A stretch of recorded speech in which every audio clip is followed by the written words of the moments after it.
See? Told you they'd be here. Xavier! Oh, and Shiori and Farina too! Ah, Hydro Archon above! If it isn't my darling camera operator and clapper loader! A very happy Fontinia festival to you as well! I'm guessing you came back to celebrate with us? Yep, and help out too! Even though the last festival had some unexpected hiccups, making the film was still super fun. Since you're all here together like this, you must be planning on entering the competition, right? Of course! A celebration of the entertainment industry. No one who's anyone would choose to sit this one out. It only happens once a year, after all. Fontaine Fashion Week might be more my speed, but the film festival brings in a lot of orders and boosts brand recognition, so I wasn't going to miss out either. A few new awards have been added this year, too. Best Director, Best Costume Design, oh, and Best Camera Operation. Ooh, sounds like we've got work to do. Come on, tell us! What's Musketeer Pictures film gonna be about? Oh, about that. What's wrong, Xavier? What's with that look? Oh, man, you weren't scammed by some shady investor again, were you? No, even I'm not naive enough to fall for something like that again. Besides, thanks to the fine people here, Musketeer Pictures has more than enough funds to shoot without investors. And yet problems persist. Huh? What do you mean? Well, we were planning to replicate our past success and shoot a film based on a popular novel.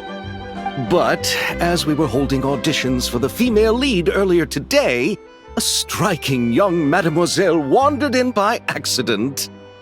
Her disposition was simply ethereal, the look in her eyes somewhat melancholic. Oh, I wish you could have been there. The awe I felt can scarcely be put to words. You had to be there, friend. No matter where she stood, it was as if her surroundings, even the air itself, turned into the perfect shot. Guess you found your lead actress, then? No, quite the opposite. My script is entirely unworthy of her. I fear it is. Nevertheless, I couldn't help but approach the mademoiselle to ask about her background and what brought her to Fontaine. What did she say? Sadly, she said her best friend was gone. After returning to her own homeland not too long ago, she decided to visit where her friend was from to remember them better. Oh, no wonder she looked sad. Yes, but that's when it struck me. Why not cast her as the lead in a film centered around her search for this old friend? Huh? You're gonna rewrite the whole script? But is there even enough time? Isn't the prep work super complicated? We might not finish. Think about the difficulties we faced with the two Musketeers. We had to start from scratch back then, too. I'd say we're ahead of the game this time. Guess so, but... Don't worry, Paimon. Shiori and I have evaluated the proposal, and we support Xavier's decision. I won't really need to start on the costumes until the cast is finalized, so it's not too much extra work for me. Oh, fair mademoiselles. How can I ever thank you? Finishing the script would be a start. You know, compared to a commercial popcorn flick, I do prefer the idea of shooting a more artistic film.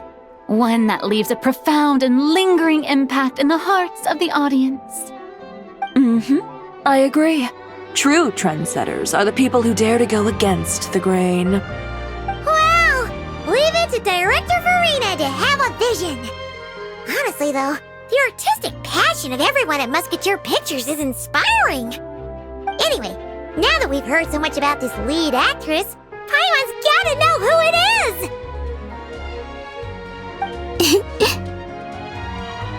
Ah! Columbina!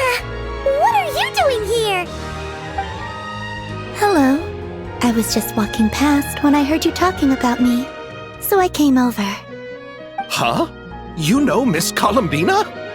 Of course! Wait a second. Does this mean Columbina is the actress who inspired the whole rewrite? Yeah. Wait, so did you make the trip by yourself, Columbina? Yes. I mentioned how I wanted to visit other nations once things settled down in Notcry, remember? So I went to the curatorium to ask Never for advice. She told me about the film festival in Fontaine and said it might be fun to visit. I spoke to Lauma before I left too, and she thought it was a great idea to get out for a bit. It's just, I received quite different travel advice from the two of them. Oh? How so? Well, Lauma told me to go out and experience new things and make new friends. What a wonderful suggestion. That's how a trip should be. What about Nefer? She said, don't trust anyone and don't talk to strangers. Yep, that sounds like her. I can understand that too. It shows this Nefer cares about you a great deal, Miss Columbina. Yes, so I plan on combining their advice. All I need to do is turn strangers into friends, and then I can talk to them. Huh. That kinda makes sense, but also not. Hey, Chiori. Oh, look who's back. Happy Fontinalia Festival, you two. Oh, looks like we have a superstar in our midst. How about an autograph, Big Shot? Ha ha, very funny.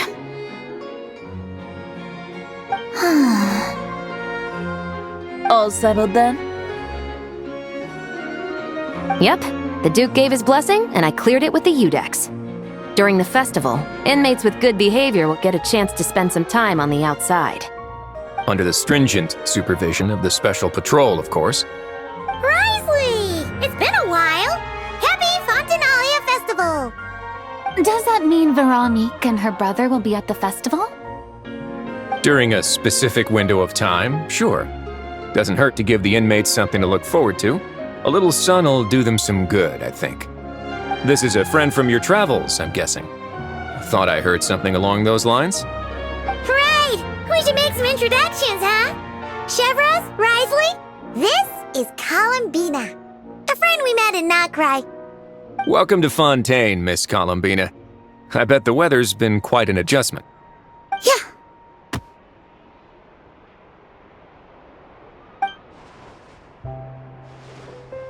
And not the good kind, I take it. No, I quite like it.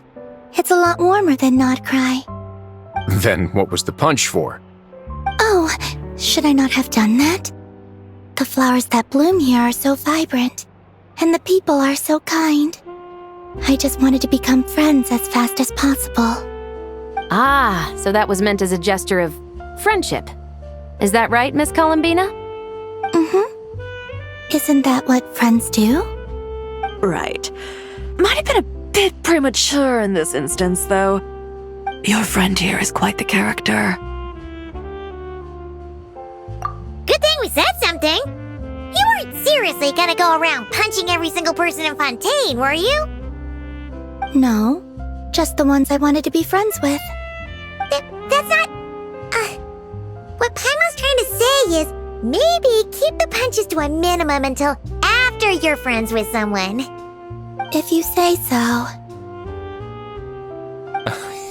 You're quite the character, Miss Columbina. So, are we friends? Of course. Any friend of the Traveler is a friend of mine. Yeah. Oof.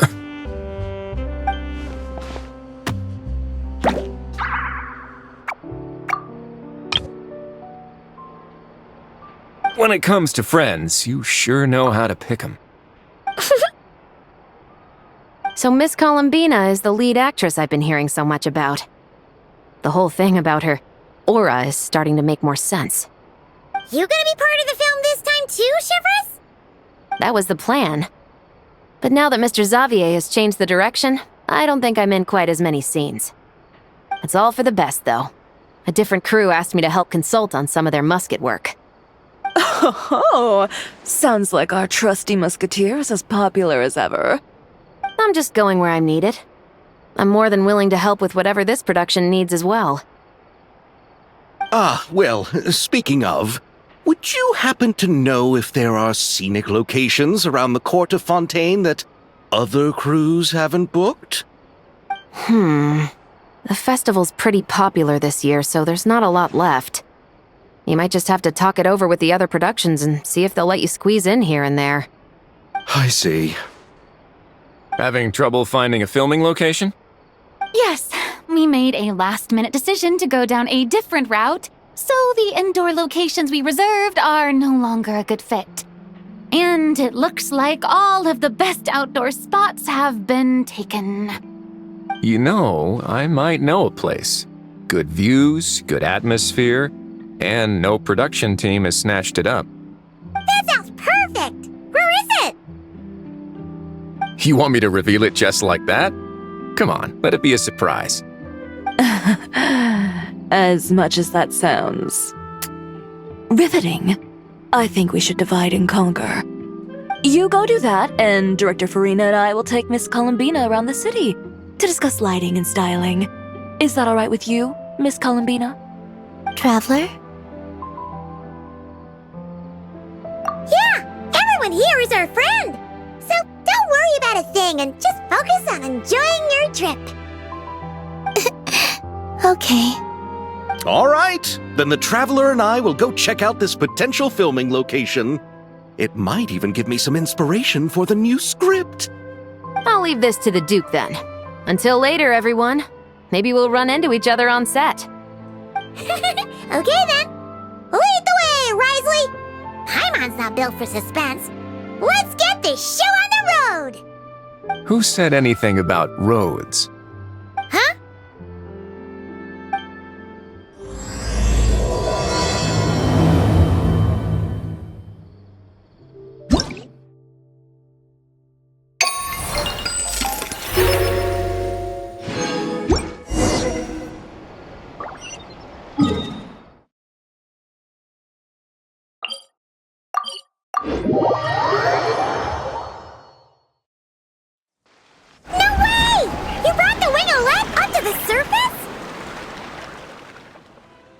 It'd make quite the grand backdrop for a film, don't you think?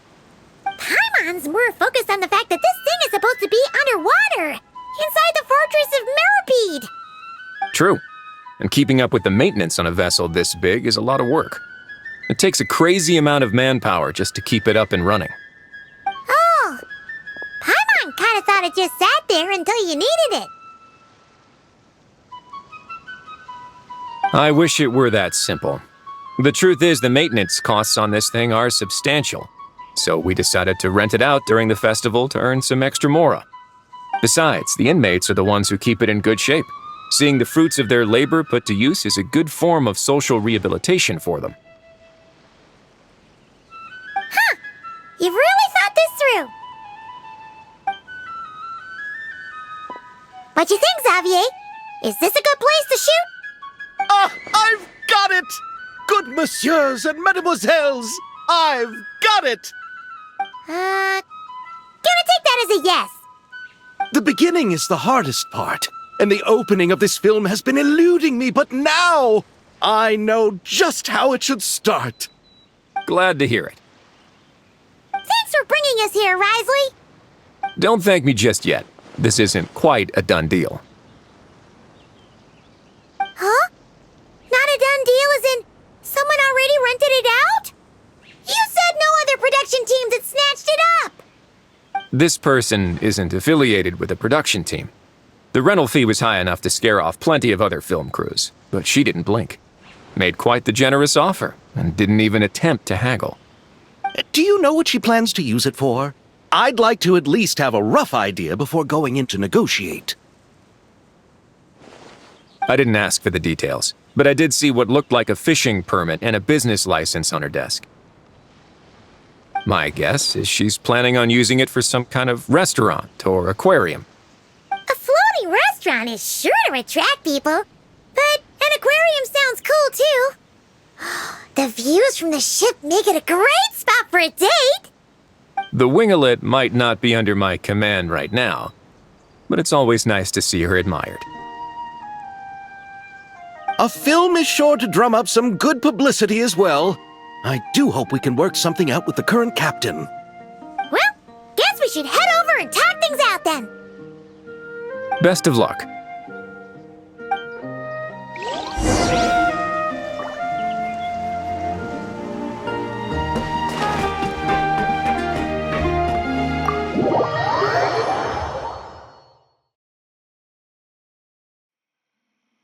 Wow! The winglet seems even bigger up close. The rooms are so spacious. Wonder who rented it out. Hello? Anyone there? Perhaps the captain had business to attend to elsewhere. But why rent such a massive boat just to have it sit here without even leaving so much as a note? Let's try again. Anyone there? Hello? Seriously? Right now? What is it gonna take to get some decent sleep around here? Is a nap too much to ask for? Sorry, the aquarium's closed for the... Huh?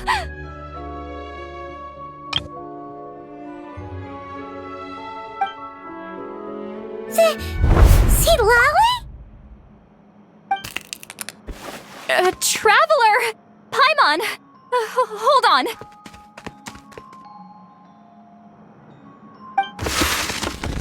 This is just great! How am I gonna go out dressed like this? What happened to my regular clothes?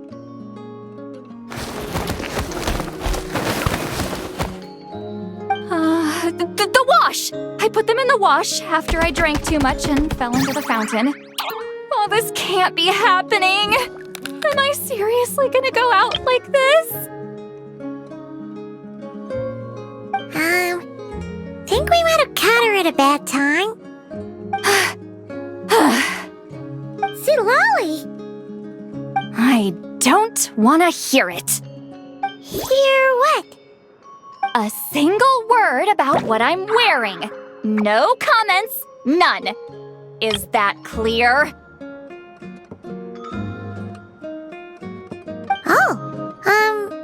Yep. Crystal.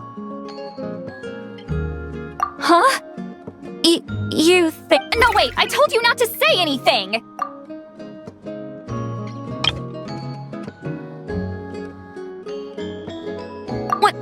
What was...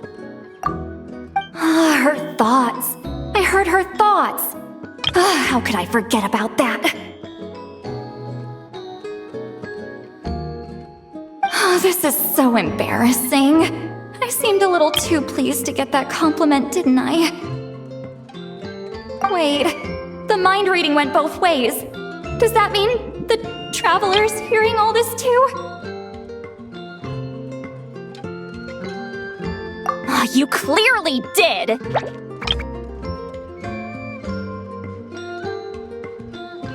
Huh? What did we do? Paimon's not following. Nothing. It's nothing. Let's just move on. Did you need something? You're not here alone, I see. Hello, I'm Xavier, a film director and producer from Fontaine. I meant to introduce myself sooner, I just didn't want to, interrupt. No wonder we ran into each other in Fontaine of all places. You must also be in town for the festival then. That's right. We're helping Xavier with his film. In fact, We were hoping to shoot some scenes on this boat. You're the one who rented it out, right, Seed Lolly? Me? Rent a boat? I wish I had that kind of spare cash floating around. Not to mention the spare time. Don't get the wrong idea, though. I'm not here to sail off into the sunset and live out some cushy retirement life, okay? I'm not that old. Then why you dress like... how did you end up staying aboard the Winglet? Well, I heard one of my favorite light novels was getting turned into a film, so I came to Fontaine to catch the premiere. Originally, I booked a room near the Opera Epicles, but I'm quite particular about where I sleep these days. I think it's an age thing. And that bed? I just couldn't sleep in it. I tried to find a different hotel, but with the festival, everything was completely booked. Just as I was worried I'd have to sleep under a bridge or something, I happened to spot a Help Wanted sign on the side of the road. Oh, so you're here to take care of the boat? No, I was hired to man the front desk. The pay is a bit low, but food and drinks are covered. And it includes room and board during the festival. Plus, the job is simple. So I thought I'd give it a shot. Wow, they actually thought you'd be a good fit, huh? What? You don't think I'm cut out for it? All I have to do is tell people the aquarium isn't open yet. Other than that, I'm free to do whatever I want. It's a pretty sweet gig. That's all? Yeah, I was also kinda shocked. But it's not a lie. Head downstairs and see for yourselves. There's nothing but empty tanks. Not a marine animal in sight. Did your boss mention anything about being open to film crews using this space? Our production was hoping to film on the deck for a few scenes. No. That never came up. You could just ask her. Oh, she's around? What kind of person is she? We should know what we're heading into. She's nice enough, I suppose. Pretty reasonable, too. Even offered for me to move to a bigger cabin if I was too cramped. Back at the Masters of the Night Wind, I'm used to being the one giving orders. But working under her doesn't feel like being bossed around. She seems to respect what I think. Wow, she sounds like a great boss. She did tell me she'd rather not be disturbed, though. She's been working on an important project, so I'd keep it brief. Got it. Thanks for the heads up. All right, the captain's quarters are this way. I can take... Wait. But I'm wearing... whatever. I doubt she'll care. Just follow me.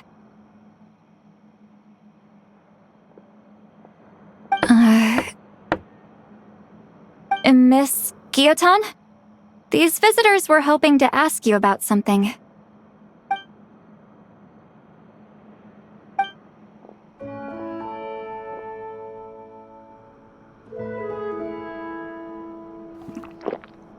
I thought I said to limit the interruptions.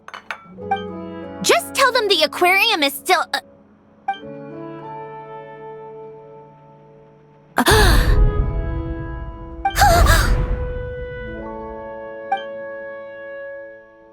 Sandrone, you're here? Huh?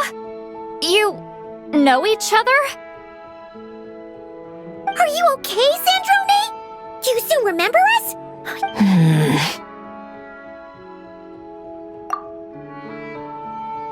Miss Seat Lolly, why don't you escort this gentleman to the reception area for a cup of tea?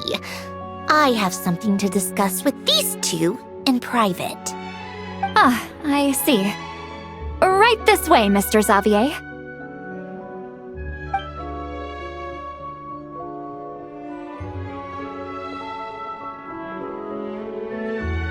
Sandrone? I really can't go anywhere without running into you two, can I? Are you okay? During the battle, your core, it was... Destroyed by that bastard Dottore. That's right. But as you can see, I'm fine now. No major issues. Or at least, there shouldn't be. Oh, what a relief! Oh, why didn't you tell us sooner? Or come back to see your friends? Now that I have the chance, I just want to say... Thank you for saving me. Huh? Don't get the wrong idea. I only saved you so we could complete that formula and defeat Dottore once and for all. Even if he did crawl back from the grave to make us all miserable again. That doesn't matter. You're still a hero. All right. But it wasn't just me. All I did was lend my brilliant mind to the cause and take care of one part of the plan. Although, I'm not denying it would have fallen apart without me. You got that right. You're amazing. But how did you go from From a lifeless pile of scrap to looking like this? Well, my mom was trying to put it a bit more gently, but yeah. Where do I even start?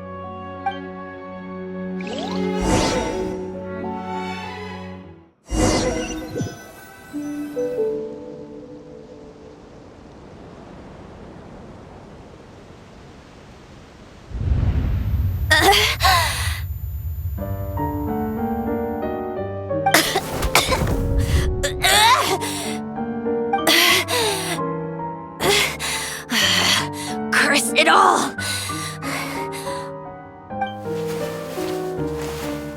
Where am I? Did we do it? How much time has passed? I'm not in one of that lunatic's experimental labs, am I? Wait, Fontinia decor. Books from the Research Institute. Phew. One thing at a time. Initiate self-diagnostics. Assess the extent of the damage. Cut power to compromised, non-essential components. Then reconstruct available action modules. Severe damage to the core. Dottore, you bastard. Polonia?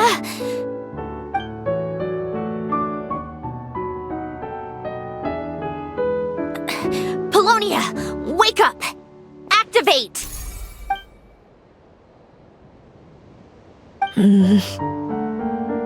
You're in even worse shape than me.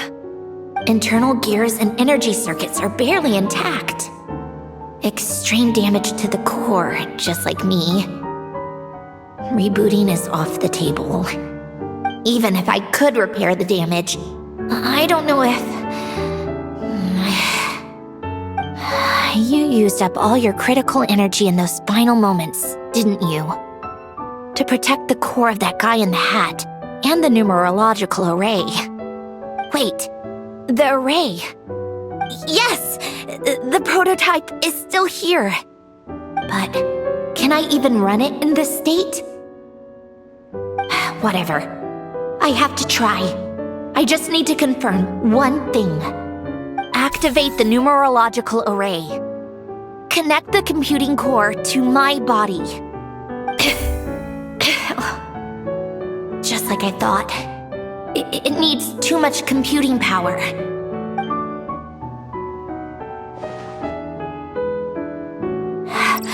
Cut off power supply to all functions except the thinking module. Please. I just need to ask one question. Initiate query regarding the 3 moon sisters. How many living moon goddesses are there in possession of the Tri-Lunar Authority? 1. It worked. You did it, Columbina. You made it back. But how did I survive? The self-diagnostics showed damage severe enough to shut me down for good. What triggered the reboot? A built-in message, only visible after a core reboot. The final gift. Alen! Were you the one who gave me the second chance? But why now? What activated it? What is that? A vision? Wait, no. It's a stellar linchpin?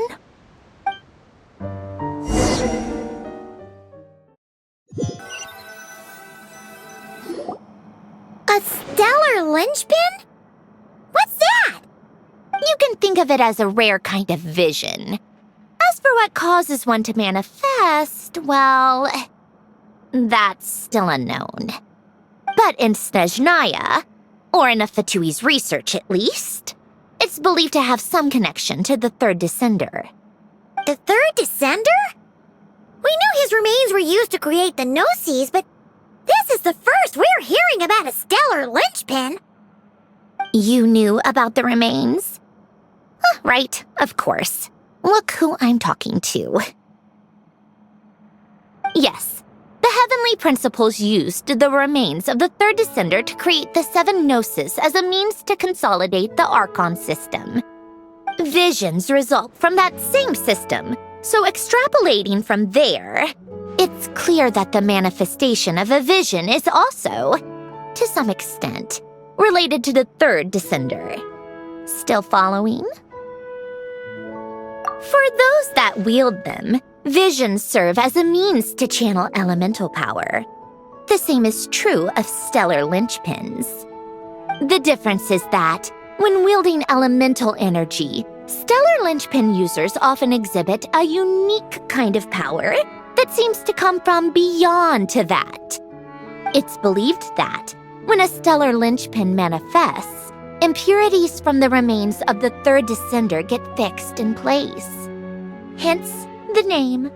That's also believed to be the source of the strange power I just mentioned. We've heard that visions can appear when someone has a really strong wish or desire. Stellar linchpins sound kind of similar, so does that mean... Huh? Oh, don't look at me like that. I've never had any grand wishes or aspirations. Just a list of things that drive me up the wall. So if you're asking why this thing appeared, I have no clue. All I know is that without it, the gift Alen left me, this built-in second chance, never would have triggered. The damage to my core was too severe. But thanks to the stellar linchpin's manifestation, it did trigger. And after my core rebooted, I was able to repair the damage to my body. I also managed to import the numerological array, along with some of Polonia's surviving algorithms, into this form. Wait, does that mean Polonia is... Yes. Unfortunately, Polonia is... beyond repair. Oh, we're so sorry to hear that. But you also mentioned something about a final gift? Yes. Alen often spoke to me about wishes and desires when he was alive. I suppose he thought there might come a day when I wished for something, and was willing to sacrifice my own life to fulfill it. So he left me a chance to start over. No, never. Alen once said I was his proudest masterpiece. That might sound boastful coming from me, but it's also an undeniable fact. After Alen died, I started studying how Polonia and I worked. Polonia is essentially a computational machine, so it wasn't difficult to figure out the mechanical principles there. But when it came to my own structure, that's when Alen, the Lord Artificer's true greatness, struck me once again. I attempted to imitate it when I created Catherine, but in the end, she turned out to be nothing more than a superficial replica. What? But his creation skill, Catherine, is super impressive. We were shocked when we first found out she was a puppet. No, she's nothing compared to what Elen was able to create. Some of the mechanical principles of my own core are still a complete mystery to me. Keeping that gift hidden wasn't even a challenge for him. Just a shame I had to waste it on fighting Dottore. I just couldn't stand the thought of him coming out on top. If you put it that way, the world owes me a whole lot then, doesn't it? Wait, but all this still doesn't explain what you're doing here. Risley said you rented the ship and even had some kind of fishing permit? That's because I'm trying to go back to the place Elen and I lived when he was alive. My former home, I suppose you could say. The second chance wasn't the only part of the gift. According to the message, Elen left me a few other things that are stored in the house we shared together. I'm hoping that whatever he left me can help fix certain anomalies in my rebooted core. And help me understand why I received a stellar linchpin in the first place. Okay, so go back then. What does that have to do with fishing? And to think I'm talking to the saviors of Fontaine. Did you forget that the water levels have been rising for centuries? I can't just go back to the place I used to live because now it's underwater. Oh, right. With the rising water levels and changes in terrain, it's not just a matter of finding where it is, but also clearing away any sediment or debris. But Fontaine law prohibits unauthorized individuals and organizations from excavating underwater ruins. A Melazine caught me the minute I even made an attempt. Why not apply for authorization then? And face the endless slog of Fontanian bureaucracy. No thanks. Besides, I'm a Fatui harbinger. The diplomatic implications alone would be enough to give the gestionnaires at the Palais Mermonia a headache. A fishing permit, on the other hand, isn't difficult to obtain at all. Minimal paperwork required, and under the name Guillotin, the application was a cinch. So you're exploiting a legal loophole? Am I? That underwater home belongs to me. If I happen to chance upon it while doing some fishing, what's the issue with that? Of course, I do have to catch some fish to put in the aquarium, just in case the gestionnaires come to check up on things. That's also the reason I hired someone to man the front desk. Huh? But isn't that kind of a waste? You went to all the trouble of getting a business license and rented out this giant ship just for show? If you want to run an aquarium that bad, be my guest. Use the facilities however you want. I'm certainly not going to stop you. All I want is to go back home and see what other gifts Elen wanted me to inherit. Hold on. Enough about me. What are you two even doing here?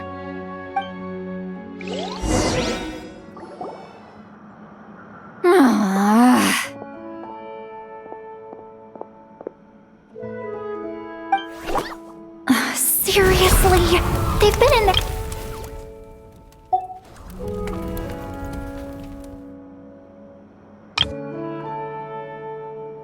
The reaction when they saw each other was strange, to say the least. You're lucky I was nice enough to leave the room and give them some space. Back in the Masters of the Nightwind, I'm the one who gets to kick people out.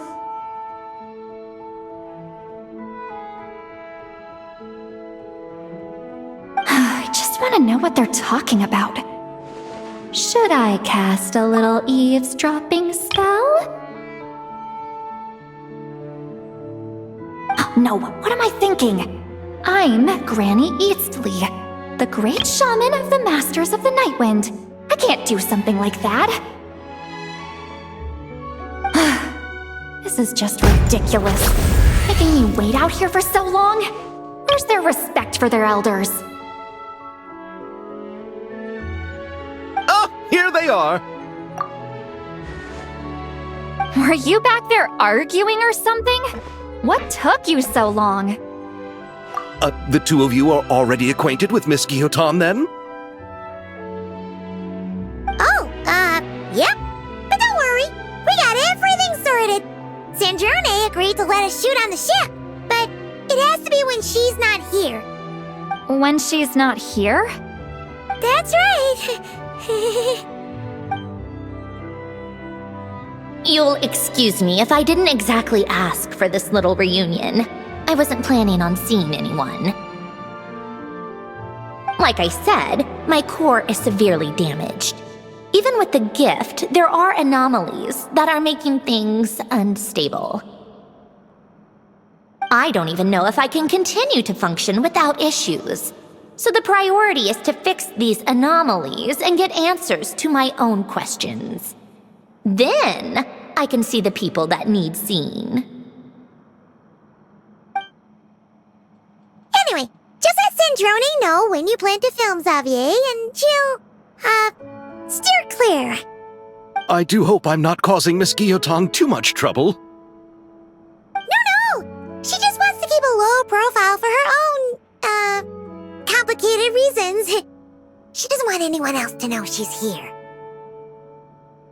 Understood. I'll be sure to keep that in mind. Oh, and see Lale? Huh?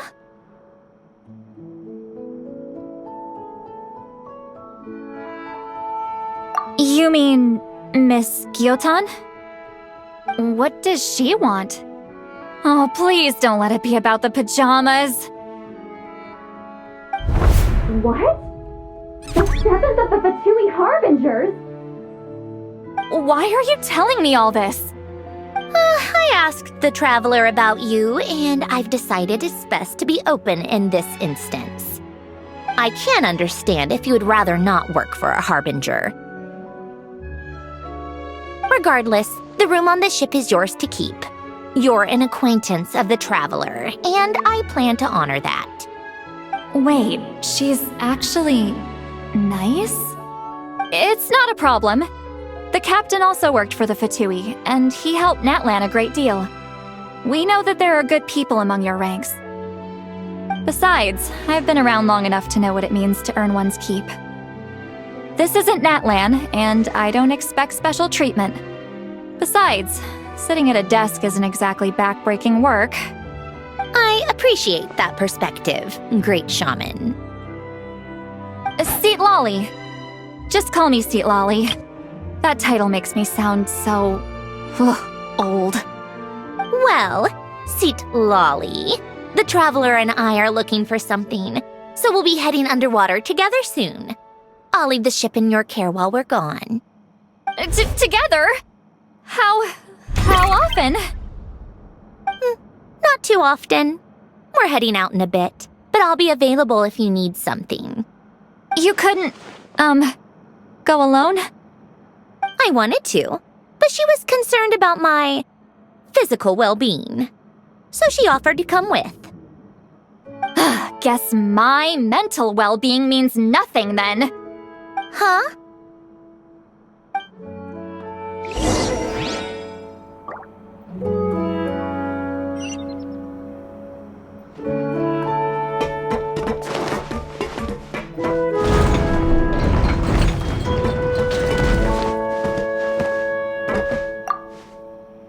All right, our first stop is the Barrel region. After Alain left the Fontaine Research Institute, he lived in seclusion somewhere around...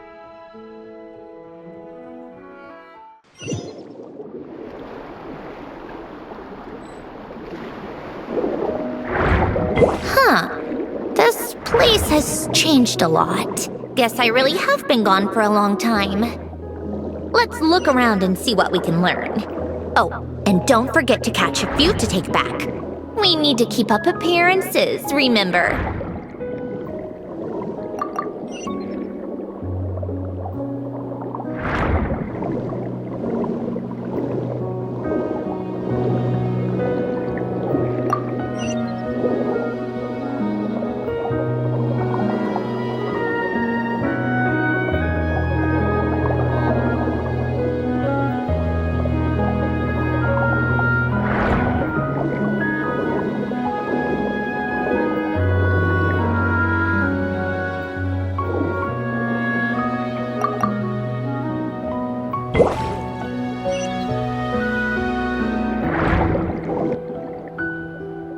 Poisson isn't too far from here, right? It's all a bit nostalgic, I guess. Back when I lived here, all this was still above water. All right, I have a general understanding of the terrain changes and sediment accumulation. We can stop here for now.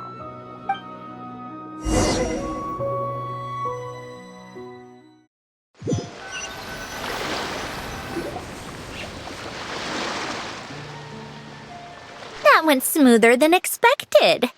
I appreciate the help. No problem. You doing okay though, Syndrone? Seeing your home look nothing like you remember, that can't be easy. I'm fine. Times change. People change. That's the one thing you can actually count on. I made peace with that a long time ago. You should head back and put them in the aquarium tanks. We finished ahead of schedule, so your crew is probably still on the ship. I'll follow in a bit. Great. Xavier said he was going to test out a couple of shots. I'm sure. I want to take another look around on my own. Okay then. Want us to let you know when the filming is done? No need. Columbina relies on Kuvaki to perceive her surroundings.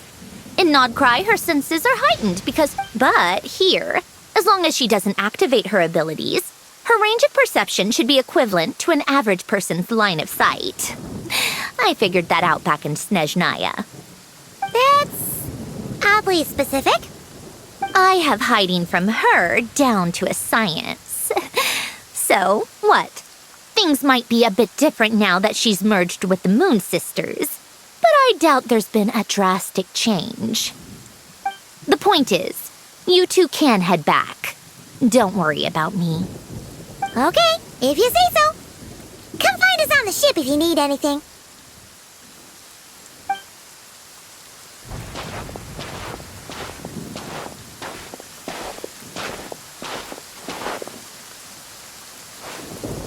What did you leave for me, Elen?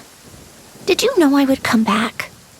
Or did you make it so I would have to?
on set!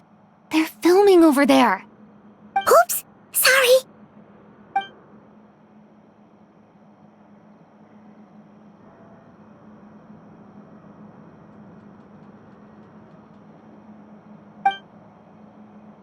What's your take, Detective? Bullet wound to the chest, gunpowder residue on the clothes. The victim must have been shot at close range. You think it was someone they knew? Yes. It's possible the suspect arranged for them to meet at this very spot. A reasonable deduction. But you're overlooking a crucial clue. What? The victim's pocket watch is missing. And cut! I think we got it! Good work, everyone! Phew, finally. Acting was nerve-wracking for me when I first tried it too. Just loosen up, and you'll get used to it in no time. Chevrez! Charlotte!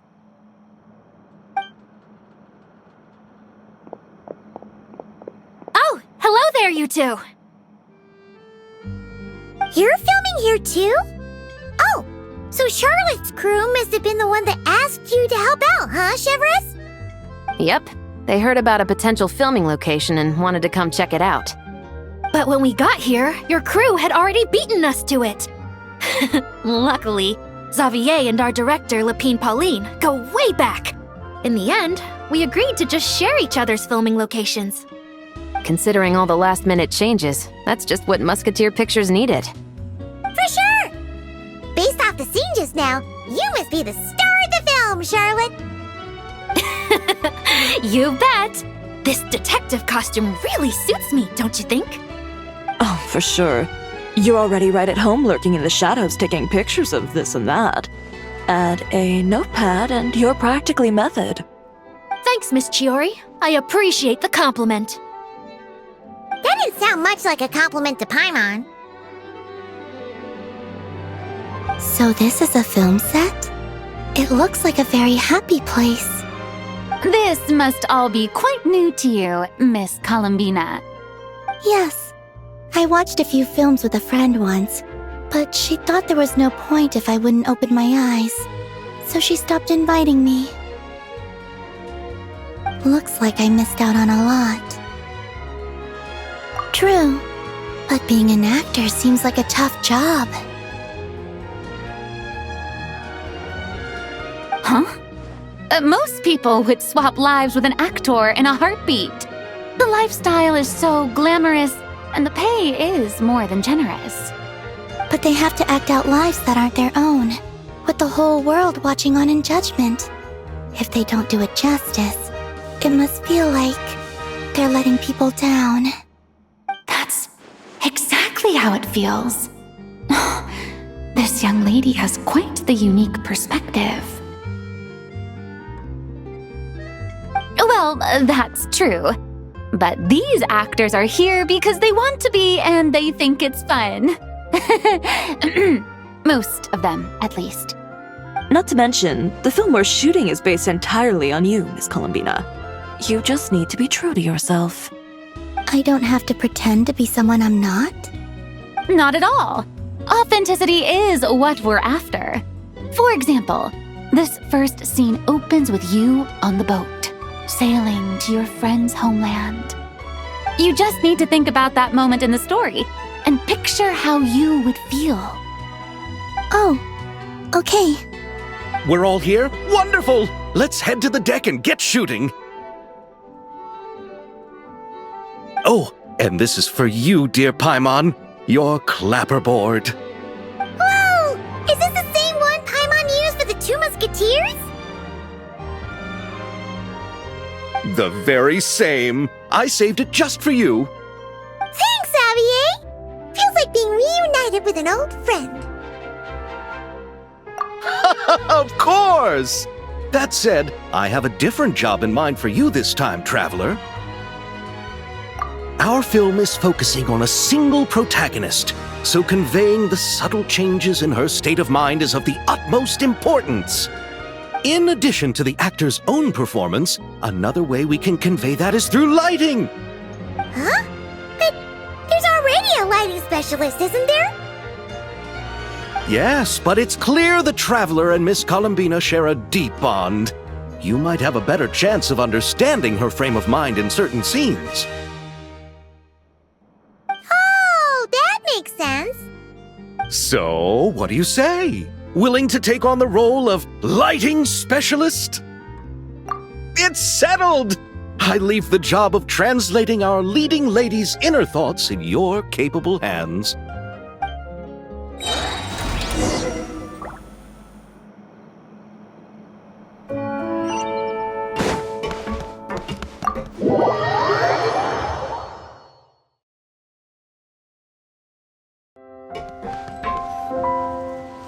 All right, without any further ado, it's time for production on our film, A Homecoming, to officially begin!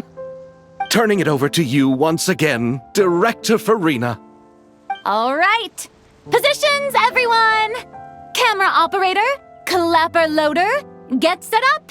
Let me know when lighting is good to go.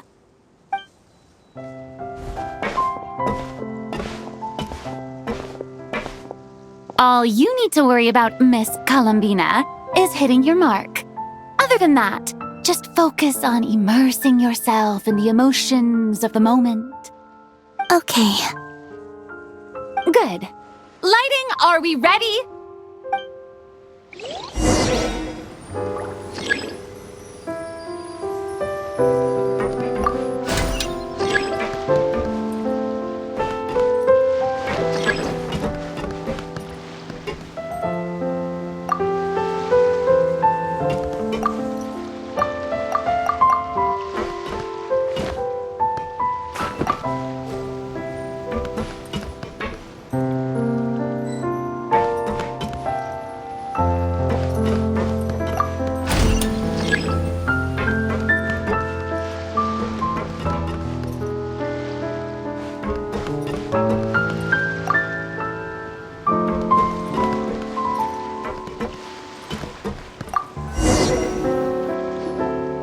Ready. All right, quiet on set. 3, 2, 1, action! This is her homeland. Columbina. Cut! The emotions I'm looking for were definitely there. Let's just try to keep it a bit more natural.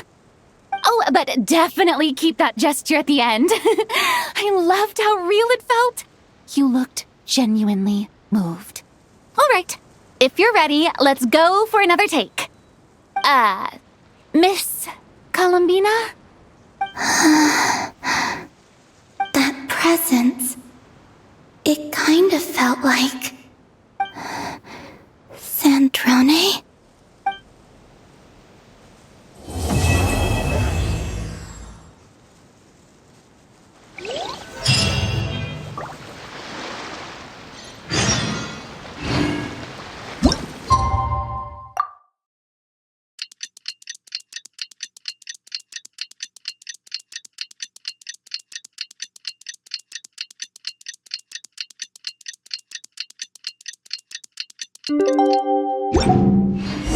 Sandrone said that if everything goes smoothly, we should be able to pinpoint the exact location of her home today.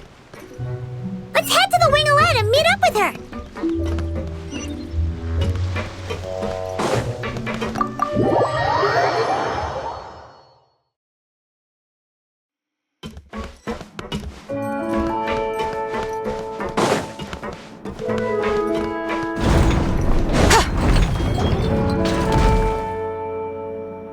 You're here.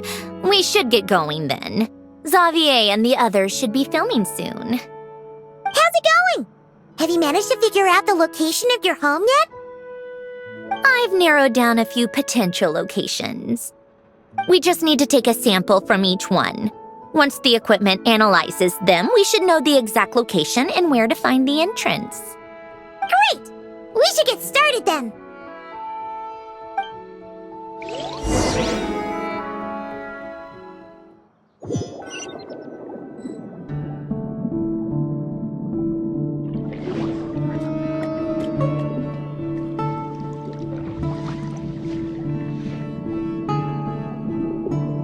All right, let's get a move on. That should do it. Let's head back. The filming should be just about done. We made good time. We might even know the location by the end of the day. You sound pretty happy about that. Do I? I suppose I've just had enough of these anomalies I've been dealing with. The sooner I can fix them, the better. Anyway, enough chit-chat. We have work to do. Oh, but let's head in through the side door. I don't want to run into the crew on the deck.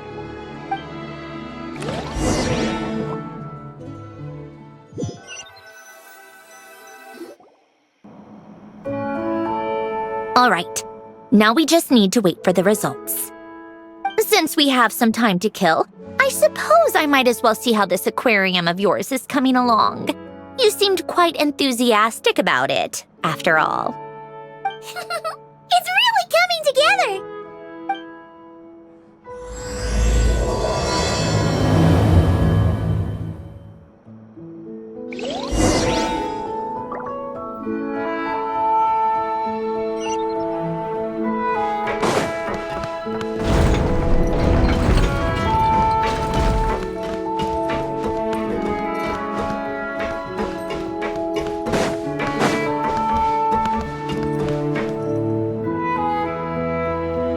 Oh, kind of impressive, actually.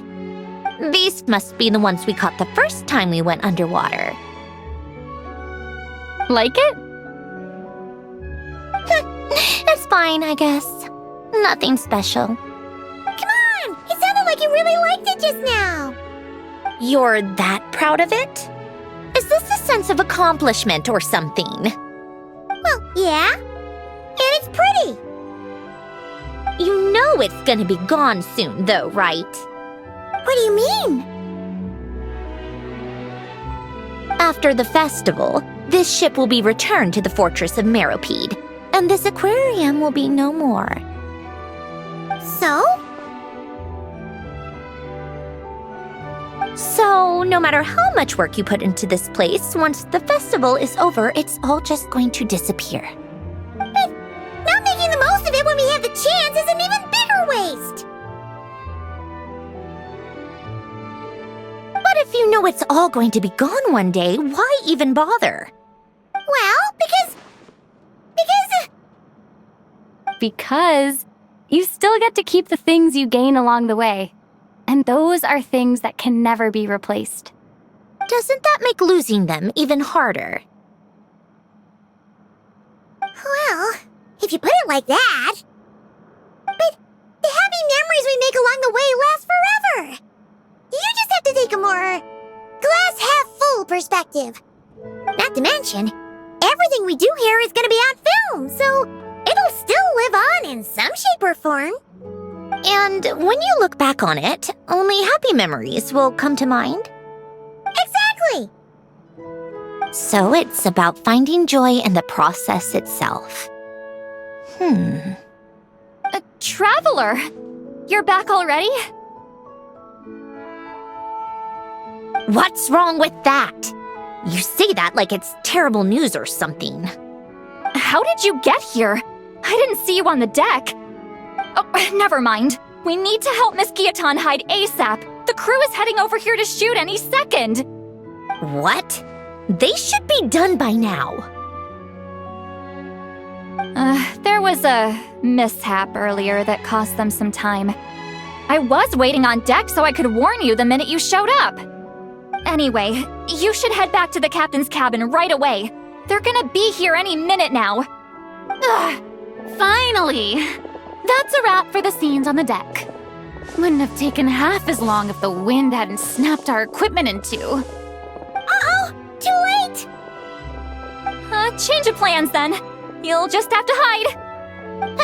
Hide? And where exactly am I supposed to do that?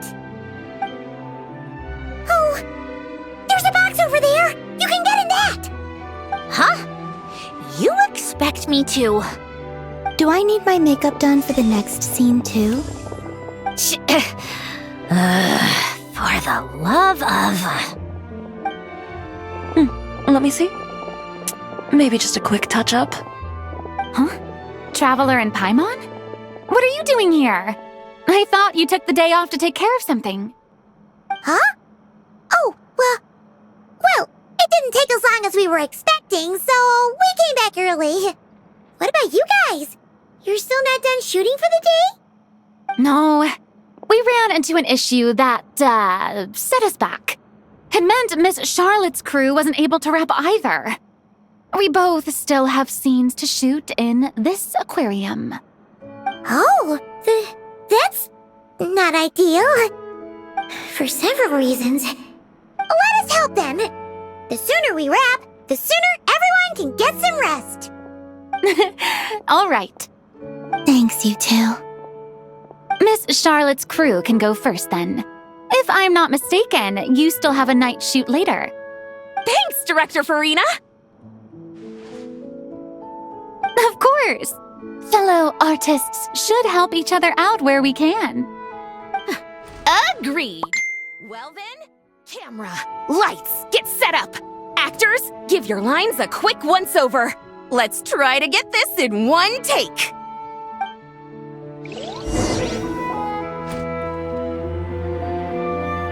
All right, places, everyone! And 3, 2, 1, action! So, the story ends like this. But when Duke Saint Germanus departed, he clearly said that everything was beyond redemption. Huh? That sounds familiar. Wait, it's from that novel I came across while researching the numerological array. He's only a genius when it comes to mechanics. In everything else, he's just an ordinary person. Huh? What was that noise? Whatever, I'll just fix it in post. Miss Jacoba, please don't speak as if I were the accomplice. Not so hard. This box isn't sturdy enough for that. This is why I keep saying, don't put too much trust in Clockwork Mecha. Unlike humans, machines don't have a heart. A heart? That's right. It's what's on the inside. It's also referred to as someone's soul, or likened to free will. You can think of it as a person's core, what makes them unique. In general, though, people don't believe machines are capable of having a soul. You said my emotion module was faultless. It is, but that's not quite the same thing. Do you think I have one then? A heart? I don't think so. I know so. The question is, do you recognize it within yourself?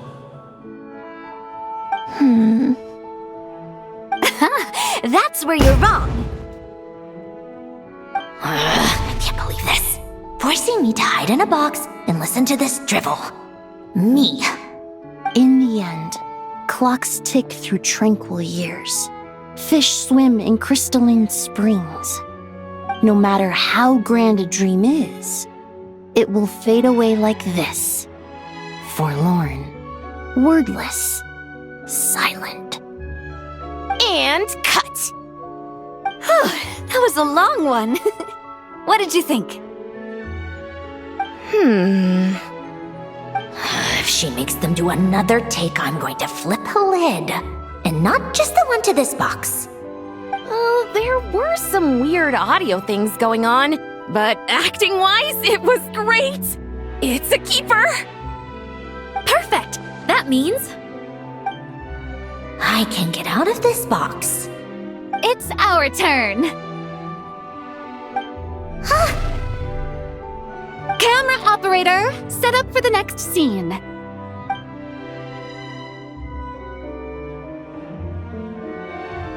In this one, our protagonist peruses an aquarium in a foreign land and gets swept up in memories of her friend.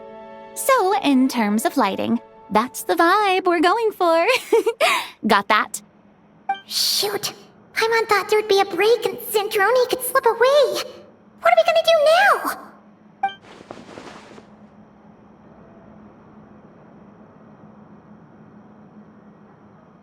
Break a leg!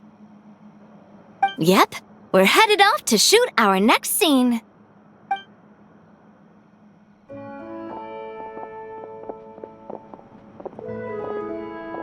All right, quiet on set!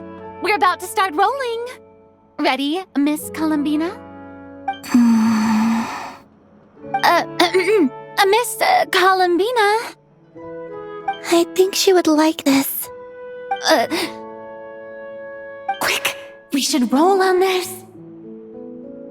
It doesn't forage with the others or prey upon its smaller kin.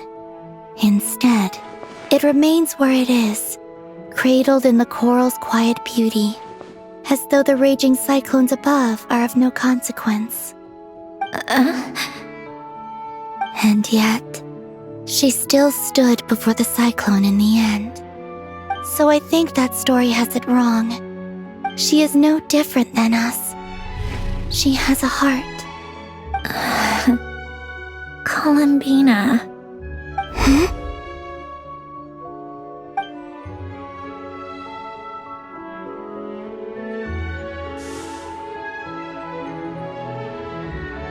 Uh-oh, is she onto us?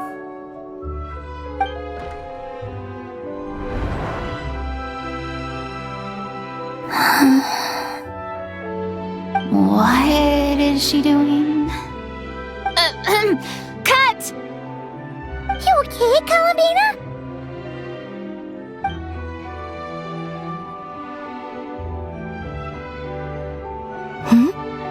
Oh, yes. I just thought... Why don't we take a short break? It's been a long day of shooting so far. That last take was beautifully organic, though. We can use it as is. No need to go again. Thanks, Director Farina. But I'm fine to continue. You're sure? In that case, let's shoot some quick B-roll. Then we can move to our next outdoor scene.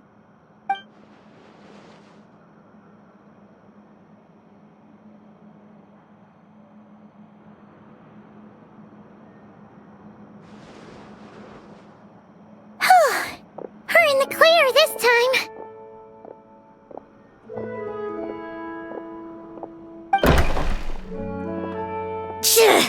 Ugh!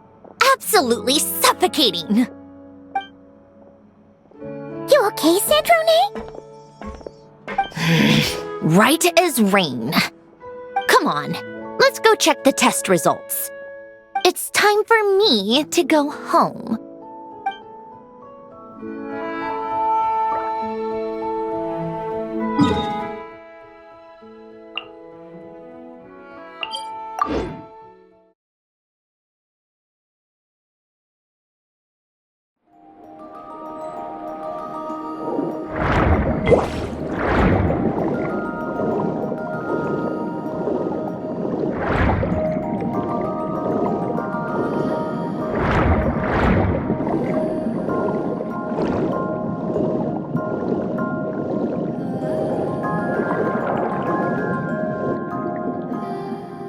All right, it should be around here. Give me some space. I'll activate the water insulating mechanism.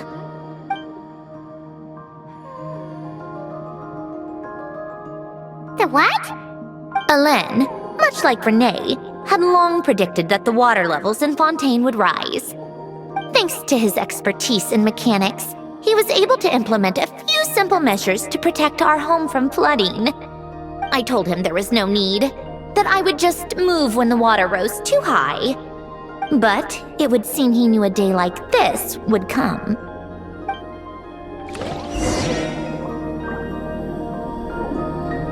All right, the silt has been cleared away.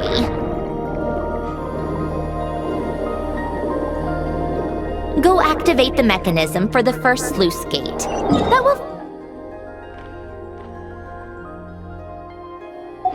fill the empty middle chamber with water.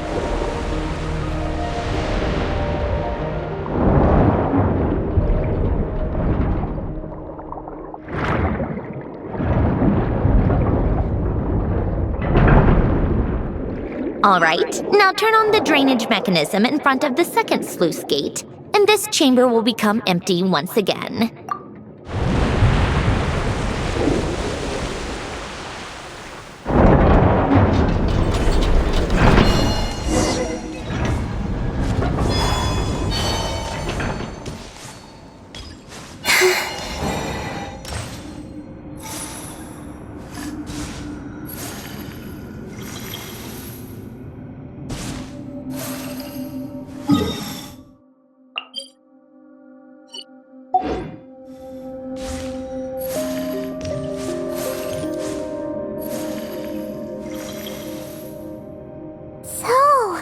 This is where you used to live? It's beautiful! There's even a garden! Back when I lived here, it was my job to tend to the potted plants and flower beds. Still growing strong even after all this time. Who would have thought? If the weather was nice, I would take Alen out in his wheelchair and we would go for a walk. Before long, we started bringing Polonia along too. Come to think of it, I was the only one who could get around easily back then. Polonia always got stuck at some point, and it was up to me to launch a rescue mission. Happy? I suppose they were. Uneventful, but pleasant. Repetitive, but peaceful. It was like living in a world where time didn't exist. Of course, that was all just an illusion. Death still awaits all of us at the end. Oh. All right, enough standing around. Let's head inside.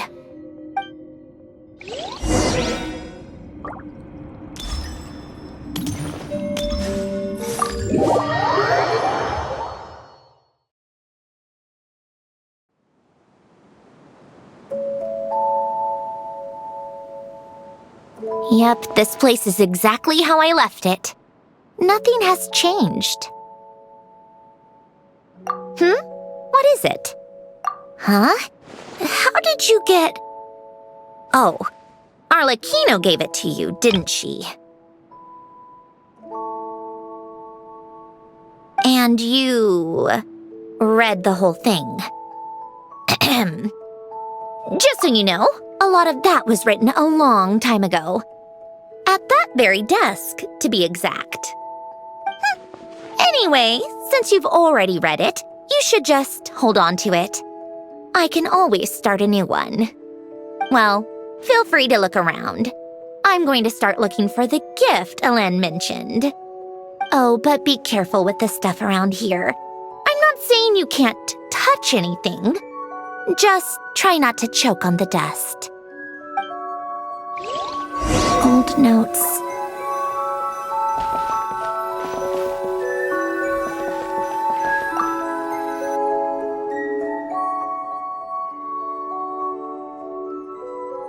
Oh, I played with these when I was little.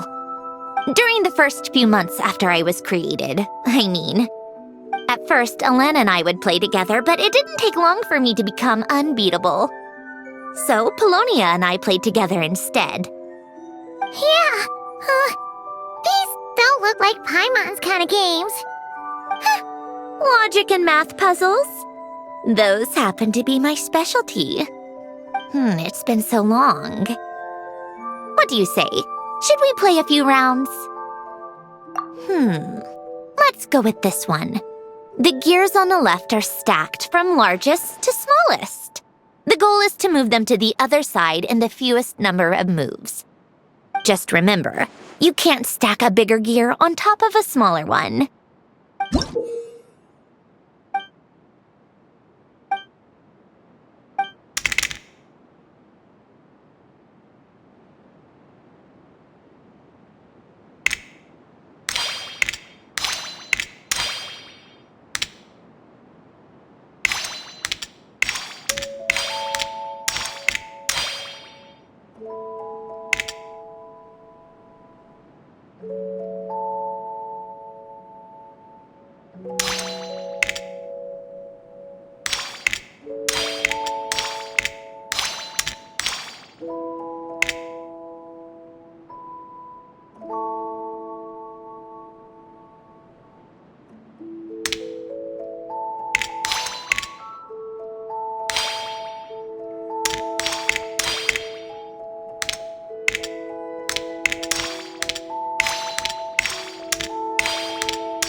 like it took you a few extra moves. My first attempt was the same. You'll get better with practice. Well, what did you think of the game? You showed quite a bit of promise, too. We should do this again sometime. There are other puzzles we could try.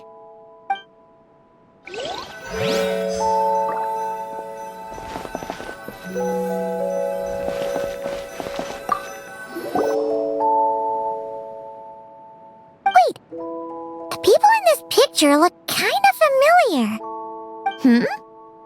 Oh, this was taken when Hélène and Renee were both still at the Fontaine Research Institute. Before their falling out. In his later years, Hélène would often sit by the fireplace and stare at this picture, wearing an expression somewhere between guilt and longing. He said he sometimes regretted not helping his friend when he needed it most, even if just to stop him.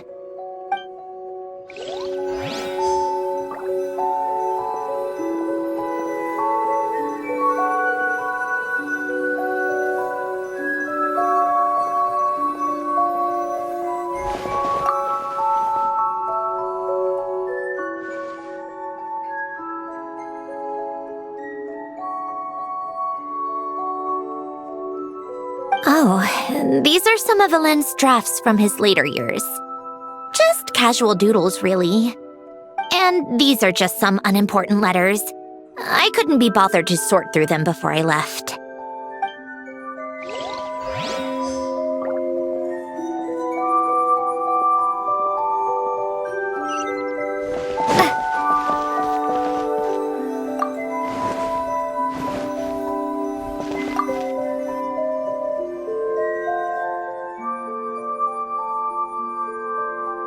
This was Hélène's workbench.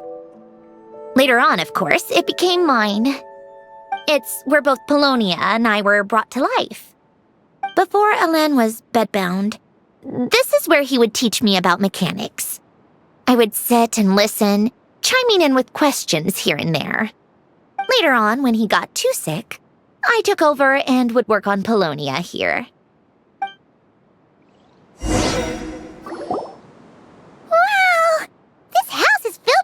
Many memories! It's so cozy and charming! You should have seen it in its prime, when people actually lived here. A lit fireplace, a steaming cup of coffee. That's the real deal. You know, we also used to have a mechanical piano that Hélène built. Oh, how chic! Hélène never played it much. He probably wasn't able to at that point. But I managed to teach myself. Music theory is essentially math after all. Once you learn the patterns, it's not really that difficult. I loved perusing Hélène's collection of classical music. The chords and harmonies felt like individual mathematical puzzles. It was fascinating, so I did some composing as well. But as Hélène continued to deteriorate, even the sound of music began to grate on his nerves. So I got rid of the piano. Aww. Back then, I assumed a piano was like an ordinary clothing rack, commonplace in every home and easily replaceable. It was only after I left that I realized how hard a good piano is to find. Enough about that. Hélène's gift should be just in here. The only things undisturbed before I left were a few of his personal belongings.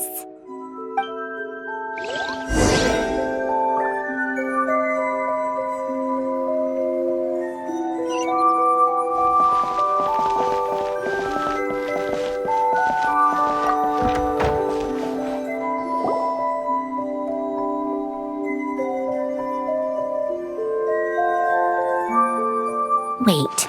There's a hidden compartment at the back of this box. Looks like it's locked with some kind of gear mechanism. Knowing you, Hélène, I'm guessing it goes like this, then like this. Got it. Am I a genius or what? Let's see here. A box?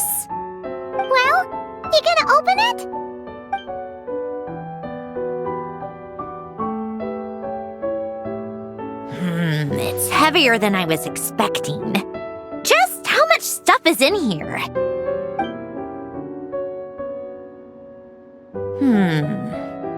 A letter? And a bunch of junk underneath it. None of it seems that important. Wait a second. This should be it. A cube? It's a multidimensional algorithmic core. Ellen would use it to store information. Only Polonia and I have access. All right, I'll start looking into the core and the letter. Feel free to go through the rest of the stuff and see if there's anything useful.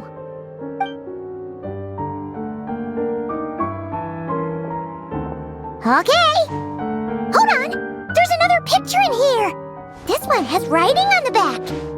A snapshot of you playing among the plants shortly after you were born. You seem to like these flowers a lot. May you grow and flourish just as they do. Huh? Wow! Look how happy you are in this picture. You've changed a lot since then, huh? What's that supposed to mean? Just that you come off kind of aggressive sometimes. Or, annoyed at everyone around you. Well then, people should stop being so annoying. It's not like I'm the one with the problem. Of course not. Oh, here's something else. Looks like a piece of paper torn out from somewhere. Today, I solved another math puzzle and made a breakthrough on a construction problem the Institute has been stuck on for years. Am I a genius or what? No, wait, that's From now on, I should have people address me as Her Highness the Clockwork Princess, Unraveler of all reason. Nope, no more of that. I thought I tore this page out. You wrote this? Then how did it get... Wait, there's more writing at the bottom. You seem to have developed a distaste for this particular entry, considering I found it in the trash. I'm sorry, but I could not help but hold on to it. Forgive me. Helen! Don't be embarrassed. Everyone goes through a phase like that. Nonsense! I wasn't even the one who wrote that. It must have been Polonia. That's enough. I told you it was Polonia. You know what? We're done with this. No more rifling around in the box. Just put it down and let me read the letter.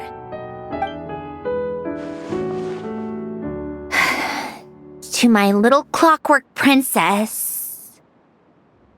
Not another word. Got that? If you're reading this, You've most likely received the gift I left for you. I just hope you didn't stumble across all this while cleaning out my effects or something trivial like that.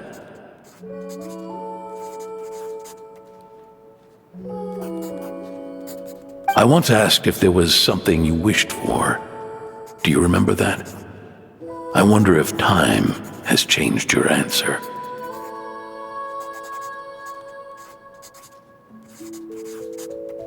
Regardless, I have another gift.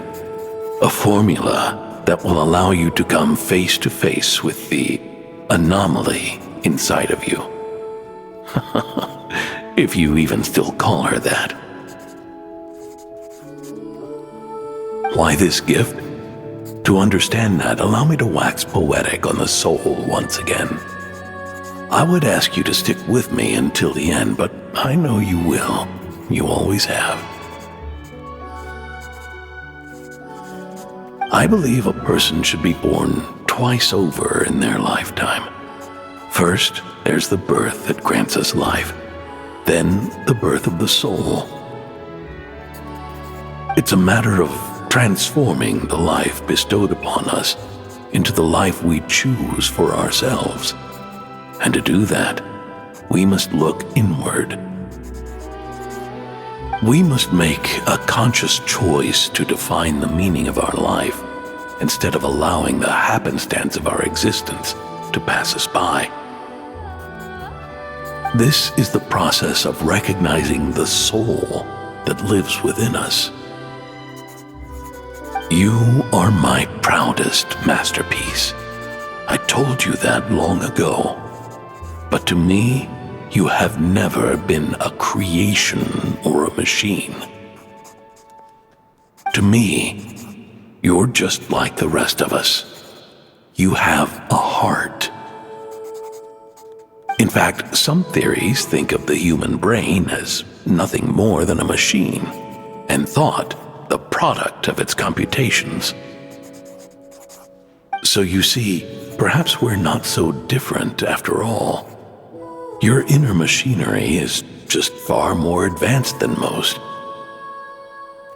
No matter how one looks at it, the heart is a complex thing, a place where logic and reason collide with our emotions. Your computational capacity allowed you to become sentient and develop logical reasoning.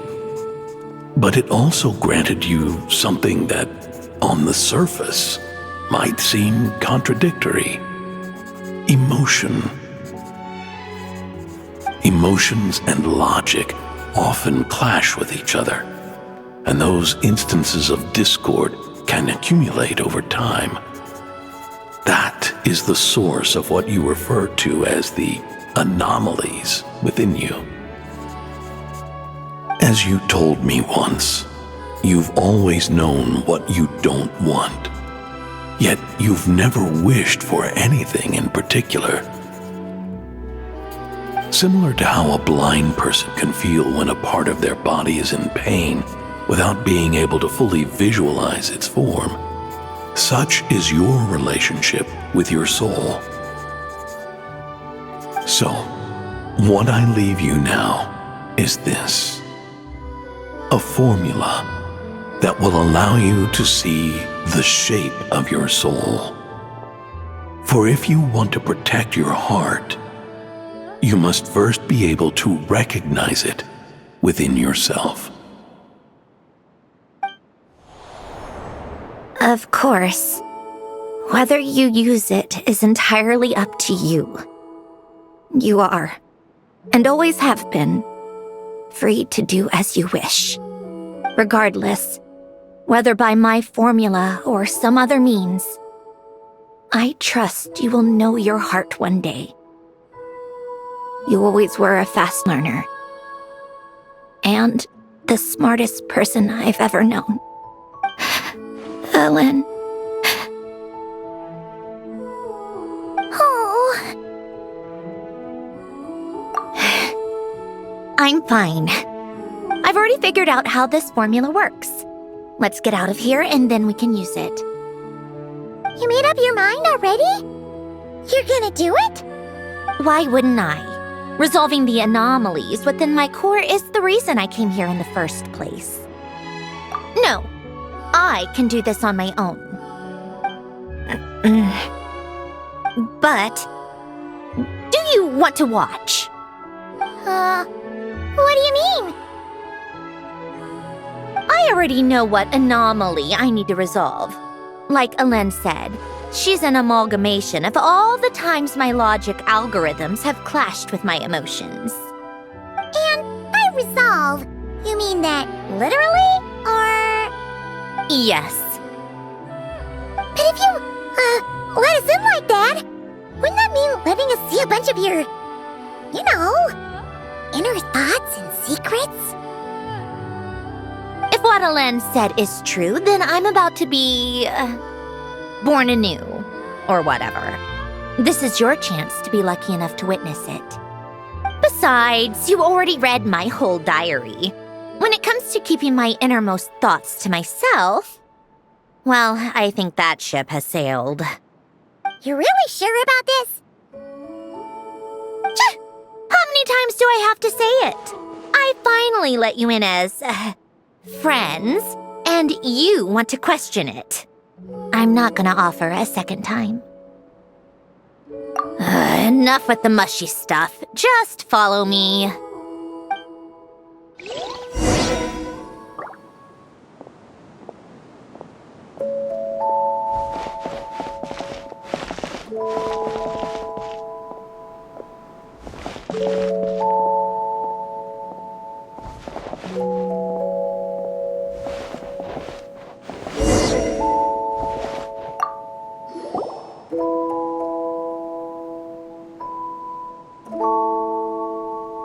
Right. With the numerological array, I can construct a simple formula that will allow you to experience what I see and hear in real time. Oh, just like St. Lolly's sense-sharing technique. Been there, done that. Sounds like that shaman has some tricks up her sleeve. The arcane and the mathematical are both fundamental laws of this world. Being able to achieve a similar result through both isn't surprising. Anyway, let's get this show on the road. But no comments from the peanut gallery, okay? I know I offered, but I still don't want any interruptions.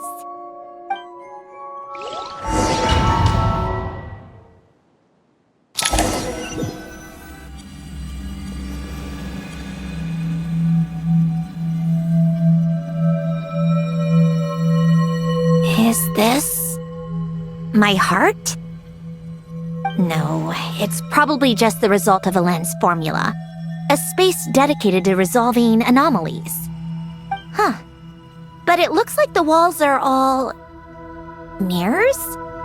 You made it. About time. Is that me? From the past? You just spoke of anomalies. Well, here I am. What happens when emotion contradicts reason? Shall we sit down and talk?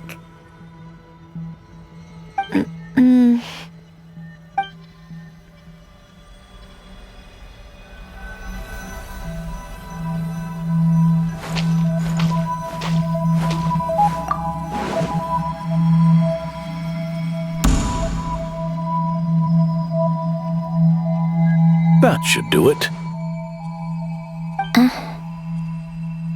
Hello?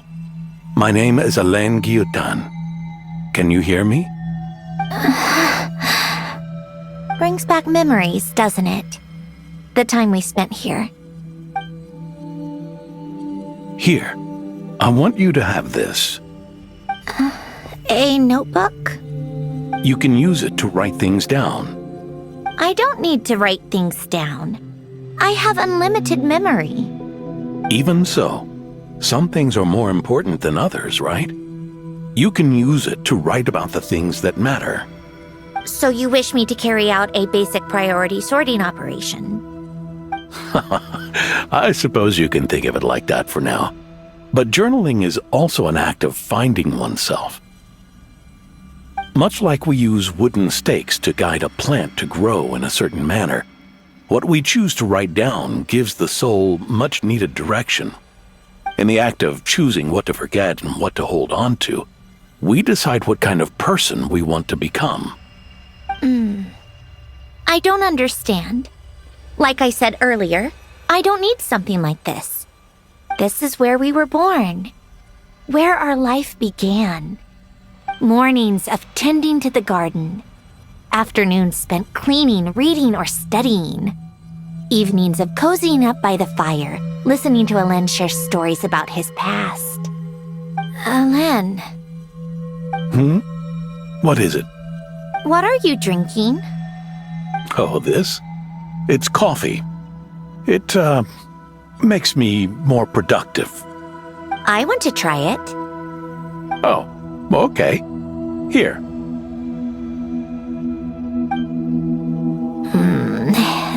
Bitter. Speaking of, why did you design me with senses? Taste, smell, touch. Well, I'm not quite sure. It just felt like the right thing to do.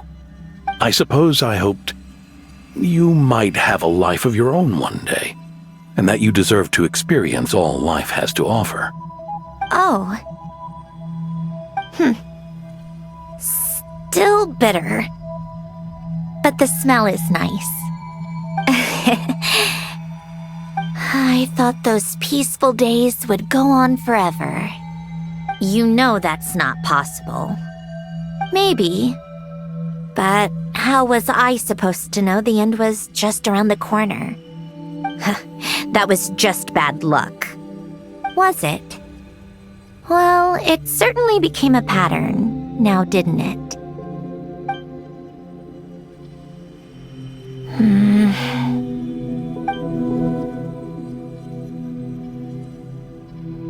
Over time, one of the habits we picked up from Elen was a love of coffee.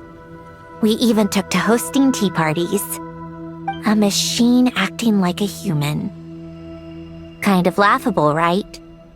I suppose that's just what I'm used to. Yeah, that's just what we're used to. Hey, this place isn't half bad.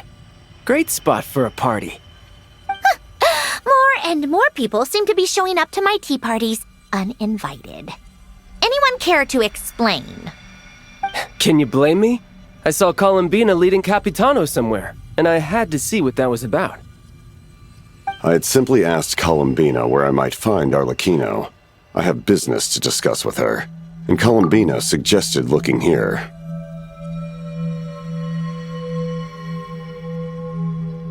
Tartaglia and I were unaware that this was a private gathering. Apologies for the intrusion. It won't be for long. Whatever. Just add it to the list of annoying things that have happened today. What's one more? Since you're here, you might as well stay for a cup of tea. See? Told you she wouldn't mind. Much obliged, Sandrone. Well, look who we have here. Good thing I brought extra desserts. This has turned into quite the occasion. Capitano, I was just about to go find you. Pardon the intrusion. Rest assured, I won't sully your gathering with talk of work. We can have our discussion later. Spoken like a true gentleman. A certain unmannered 11th seat could learn a thing or two. You know, you really should start being nicer to me, Rosaline. Or I might just snatch that 8th seat right out from under you. I'd like to see you try. If you're gonna fight, take it outside. The only mess I plan on cleaning up is tea-related. I still don't understand how our quiet afternoon turned into such a crowded gathering. One by one, people just kept barging in. And then, one by one, they left without a word. Yeah, pretty annoying, huh?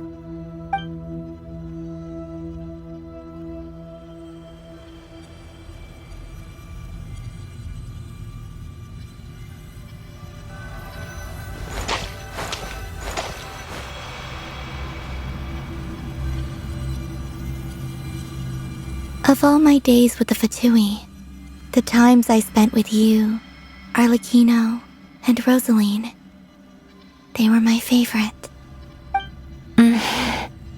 Goodbye, Sandrone.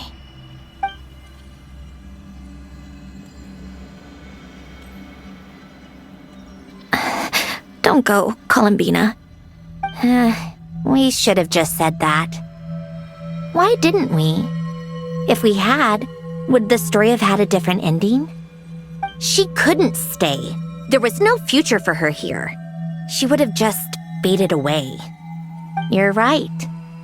I suppose that's why you call me an anomaly. Every time you make a decision, there's a voice inside your heart. My voice, asking to contradict all logic and reason. Why didn't we make her stay? Is it worse to fight for something just to lose it? Or not to have fought at all? Don't you find it unfair? One by one, we keep losing the things we care about the most. But in the end, whether I want to fight for something or cry over all we've lost, you just push it down and pretend not to hear.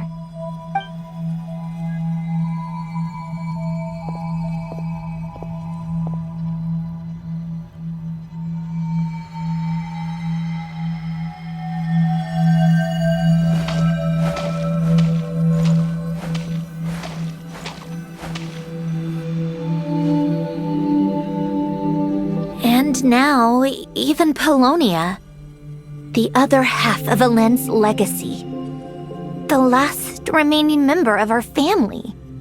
Even Polonia is no longer with us. I did everything I could, but it's just like Elend always said. Polonia was one of a kind. There was no replicating what he managed to create. Don't you feel like our connection to the past is fading bit by bit? Like, even the things we have left are slowly slipping away. I suppose. But you can't move through life without having to say goodbye. And even as we experience loss, there are always new things to be gained. Ever so logical. What's your take, then? It feels like the more I care about something, the faster the world takes it away. It sounds so stupid, but I can't help it. That's the hand life has dealt me time and time again. Why even fight for something that's just going to be lost in the end? Better to never have had it at all. Better if it would all just disappear. Dark, I know. But the heart wants what it wants. Maybe the stellar linchpin appeared because of me.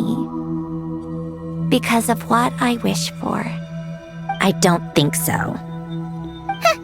Yeah, probably not. What an anomaly wants goes against all logic and reason after all. Well, go ahead and do what you came for. You're here to resolve the anomaly, aren't you?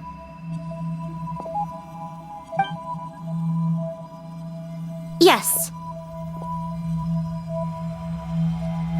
What's it gonna be? Keeping me imprisoned here like before? Or eliminating me entirely, like debugging a code? That might actually be a mercy. I don't care. I just don't want to experience the pain of loss ever again. Go ahead. I'm ready.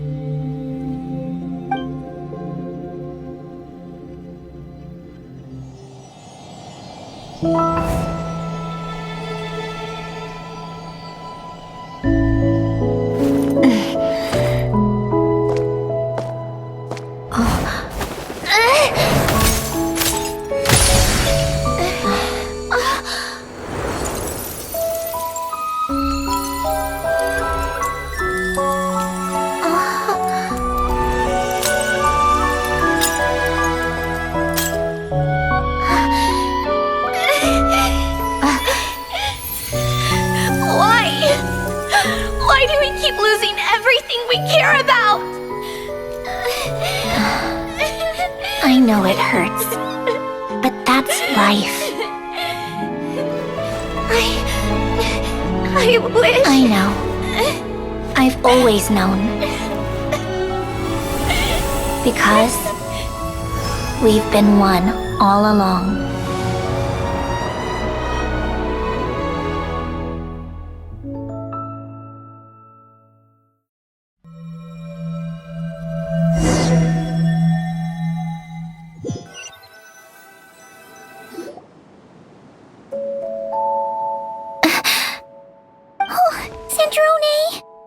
I'm fine. It's okay to cry, you know. Cry? You've got to be kidding me. Save the comforting for someone who needs it, Paimon. The emotional side of my core algorithm. My emotion module has always been fully developed and operational.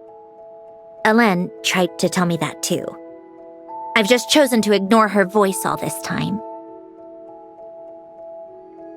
I suppose. Come to think of it, it's kind of like the aquarium on the ship. The aquarium? The old me took one look at it and saw something I would inevitably lose.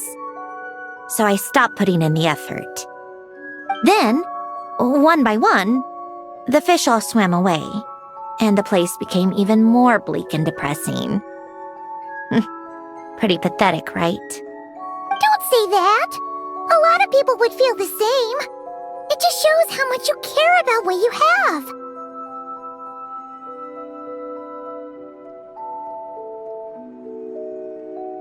Now, after seeing what you've done with the aquarium, I have to admit, I think it's beautiful. It's like you said, we get to keep the things we gain along the way.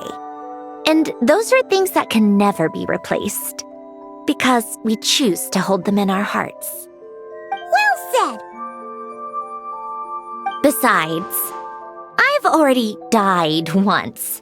I'd be stupid not to make the most of this second chance.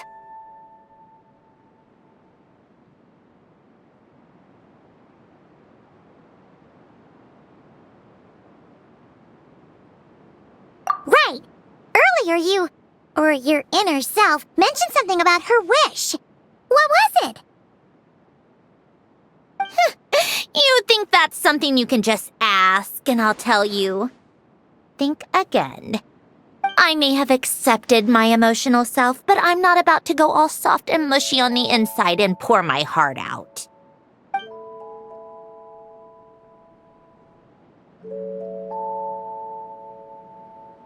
That said, taking a step in the right direction couldn't hurt. Starting with cleaning some old aquarium tanks of my own. Huh? Metaphorically speaking, I mean. Come on, let's head back to the ship. I need to talk to that shaman.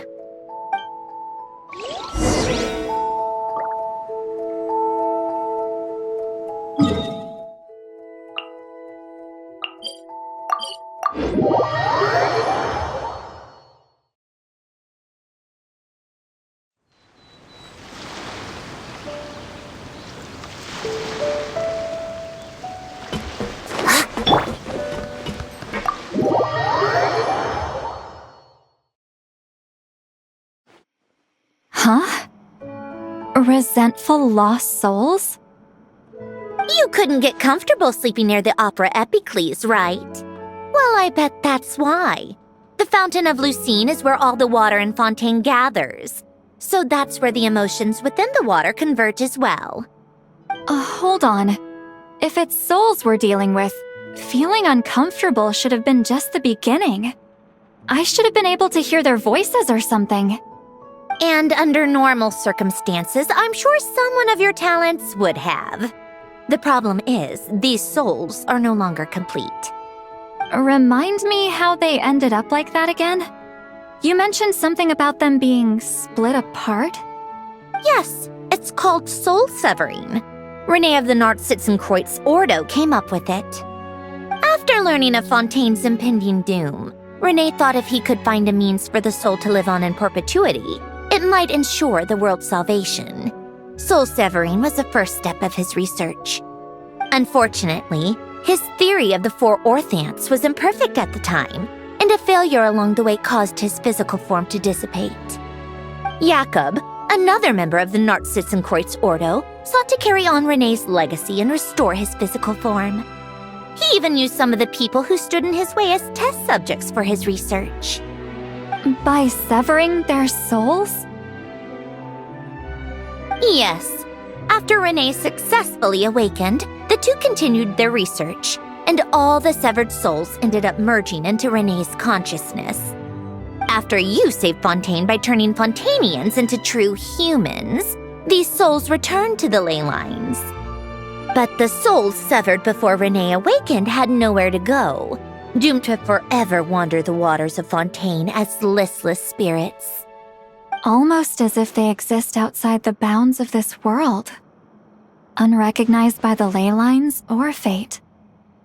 No wonder I couldn't sense them.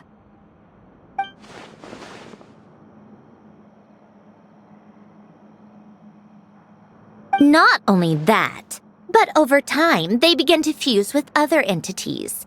Their inner resentment lured in all sorts of evil beings, which corrupted and defiled them into nothing more than accumulations of filth. But the full transformation must have been recent. Otherwise, the Udex surely would have noticed. Wait, no, he must know already. That would explain the underwater melazine patrols. No wonder I kept running into officers from the Mara Chaussee Phantom earlier. In that case, let's go find Nervalette and we can sort it out together. No, not just yet. Why not? For one, the diplomatic castle alone would be a nightmare. Even though I haven't reported back to Snezhnaya yet, I'm not planning to leave the Fatui anytime soon. Besides, with me here, success is a done deal. Involving other people would just complicate things. All I need is for Miss Lolly to help pinpoint the location of this monstrosity. Think you can do it? With my eyes closed. This is what I do. I'm a lot better at it than manning a desk, at least. But, how exactly do you plan on resolving this soul stuff? Even to me, there's no obvious answer. Seems pretty complicated, all things considered. Just trust me. I have the perfect solution. All right. If you're that confident, we'll follow your lead. Why the sudden interest in helping Fontaine with this, Androne? You never knew Renee and the others, right? No, I didn't. And you're right. This problem has nothing to do with me. I wouldn't get within 10 feet of the Nartsitzenkreuz Ordo or its members. But, in his later years, Elen told me he regretted not helping his best friend when he needed it the most. He also felt sorry towards Marianne, for being too lost in his mechanical research to look after her properly.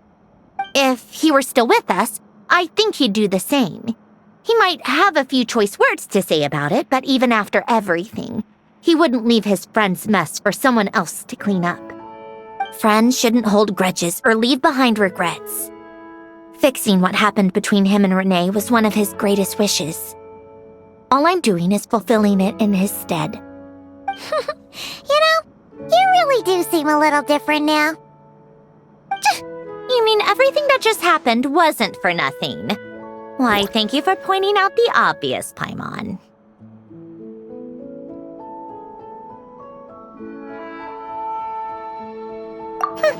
Just washing off the grime of the past. Turns out, a lot can build up after being ignored for so long.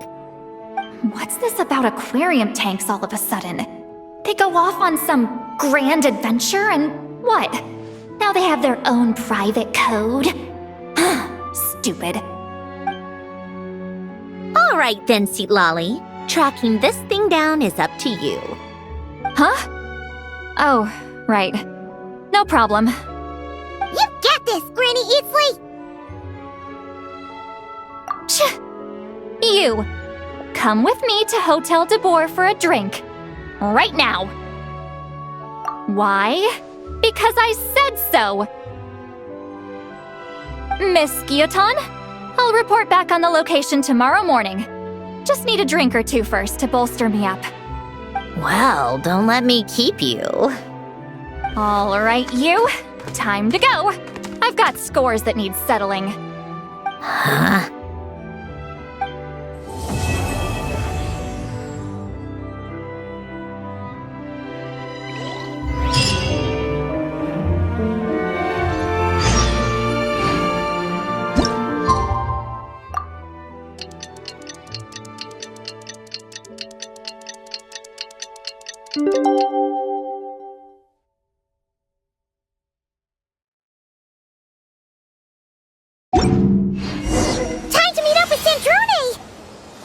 Lolly was able to pinpoint the location.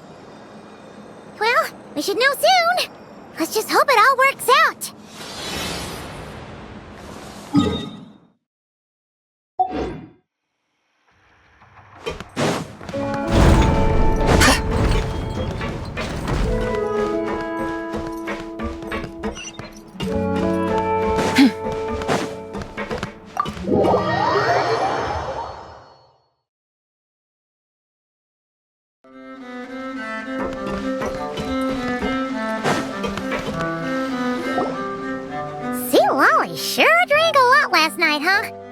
Wonder if she's even awake.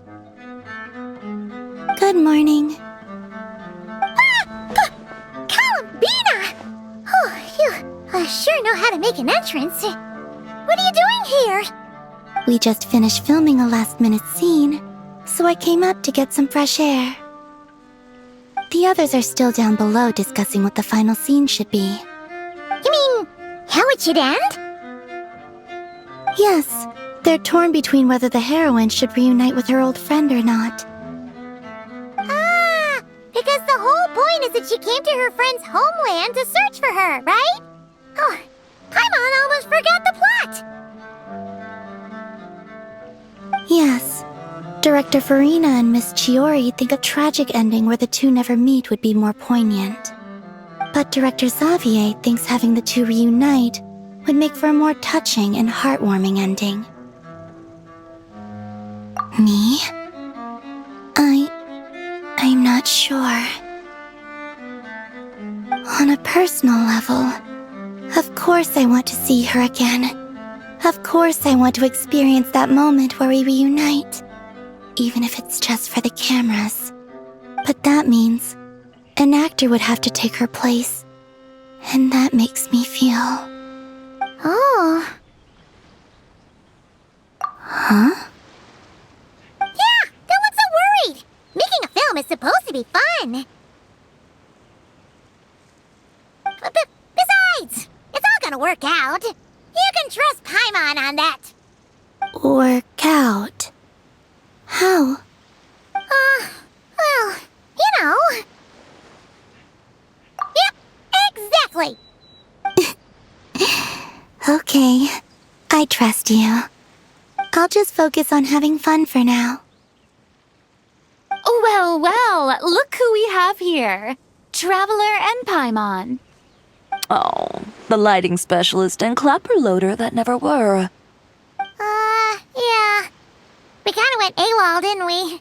Sorry about that! Seriously, don't worry about it. Everything's going smoothly on our end, so just do what you need to do. You seem to be in better spirits now, Miss Columbina. I apologize if our earlier discussion put you on the spot. It's okay, I'm fine now. The Traveler and Paimon talked me through it. So, what are your thoughts on the ending then? Should we have them reunite or not? We should tie everything up in bows. Huh?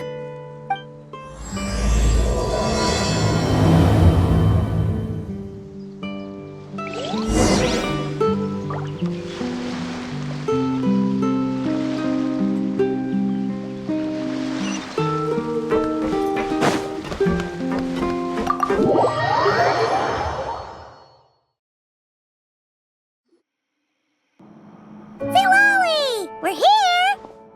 Oh, right on time. Well, yeah. We weren't the ones who drank our weight in alcohol yesterday. What? Are you suggesting Granny can't handle her liquor? It takes a lot more than that to get me drunk. Really? 'Cause, you stopped making sense after a while. Did I? Huh. News to me. I didn't say anything too crazy, I hope.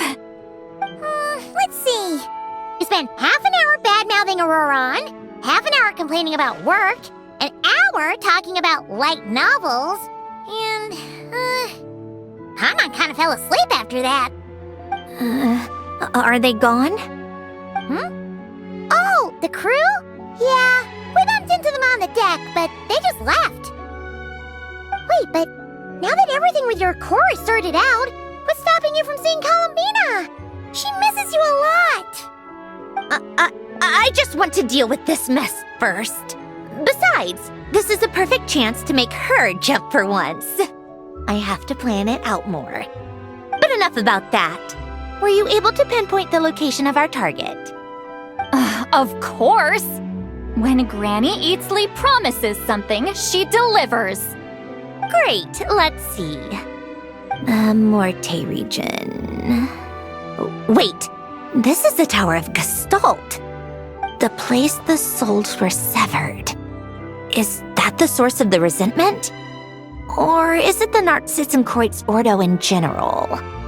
Let me come with. This thing's movement isn't fixed. If it's not at this location when we get there, I can use a ritual to summon it. You've already gone to more than enough trouble. I don't mind. These old bones have nothing better to do anyway. Summoning a spirit isn't going to do me in. Besides, if I don't go, they'll just have more inside jokes I can't join in on. All right then. I appreciate it. Ha! There's no time to lose! Let's head out!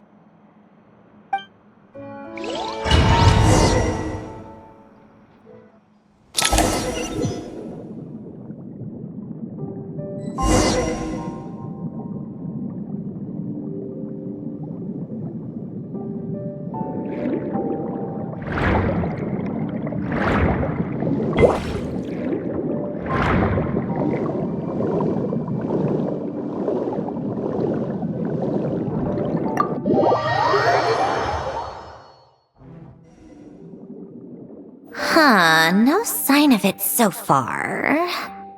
Should I start the summoning ritual? Let's drain the water from this floor of the tower first. It'll make it easier to move around. Wait, we can do that? Of course. Alan and Renee both saw the future that awaited Fontaine and even shared a few methods for waterproofing buildings. The principle behind it is, not important. Just unlock the mechanisms in the order I tell you.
Ready?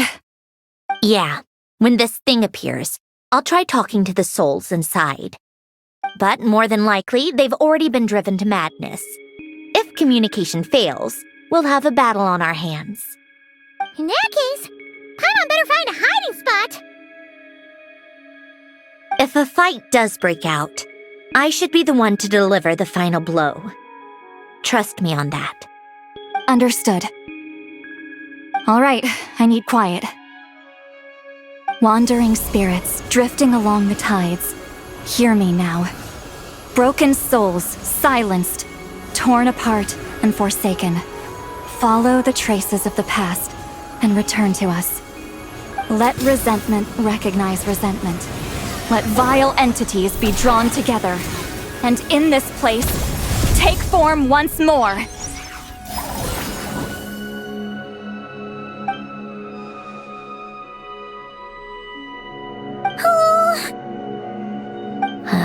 What now? Is that it? This is exactly why I deal in math, not magic. How are we supposed to know what stage the spell is at? It's like there's no logic to speak of. Mechanical science is so much easier to...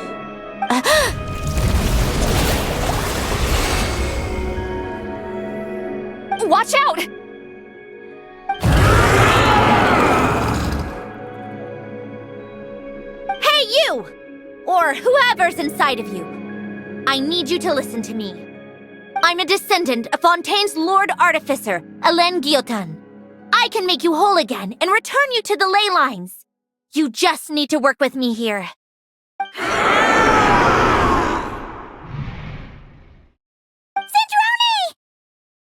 Sandrone! Looks like talking this out is off the table. All right, plan B. Time to blow off some steam.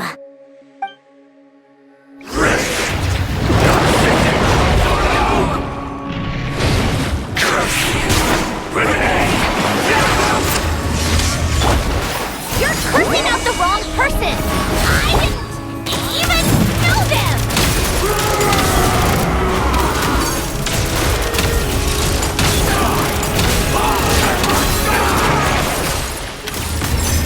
Most of them already did, but you still have a chance to return to the ley lines and reunite with your family! Work with me here!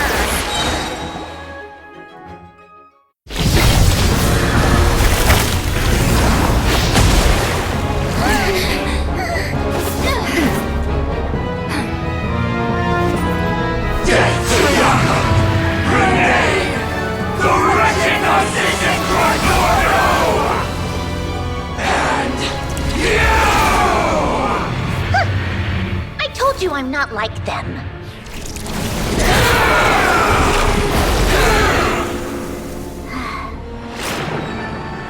I'm stronger.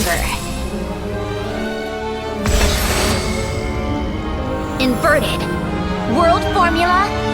Reversion.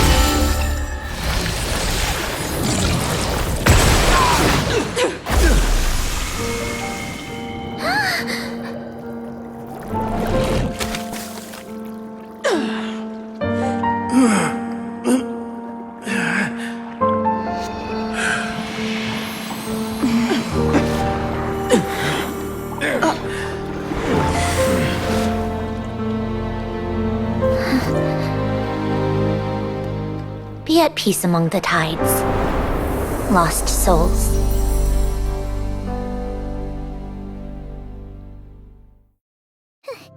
Is it over? Yep, told you it'd be a piece of cake. How did you do that back there? That creature was nothing special. Add a bunch of souls with nowhere to go, a touch of malicious energy, a few impurities, and a whole lot of resentment, and that's what you get. All I did was separate the original souls from the rest of the filth, allowing them to be accepted by the current rules of the world. The principle behind the world formula is divergence. Starting from a point of origin, it deconstructs and reconstructs the possibilities of the world to find certain answers. So, it would follow that reverse calculating the world formula allows us to achieve convergence and restoration instead.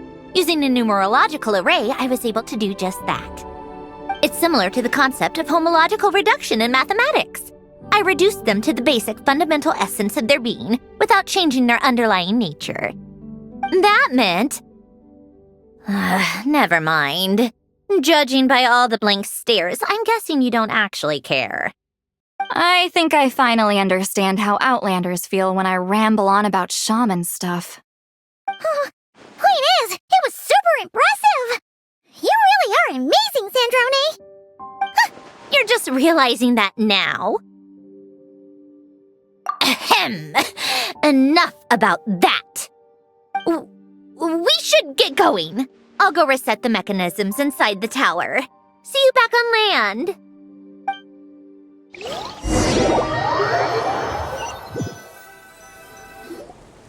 Well, that's one old mess for the books. Glad to have that over and done with. Feels nice to do a good deed every once in a while. You helped everyone out a bunch and not cry too. Kinda seems like you're just a good person at heart. I wouldn't be so sure.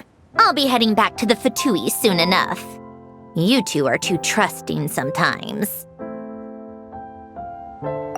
Fine. Just don't say I didn't warn you when it comes back to bite you. Well, where to next? Back to the ship? Yeah! Your personal business, the Narcitsan Curates thing, it's all resolved. That means you can see the people that need seeing now, right, Centroni? Everyone's gonna be so happy you're back! You wouldn't catch me dead admitting to this before, but... yeah, I really have missed everyone. Columbina's a special case, though. This time, I'm definitely getting her back for all her annoying antics over the years.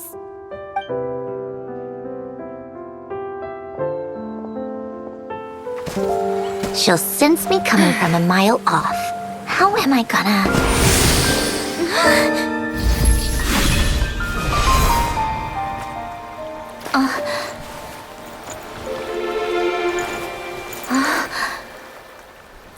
Sandrone? Is it really you? You're back? You didn't tell me. You avoided me. Why?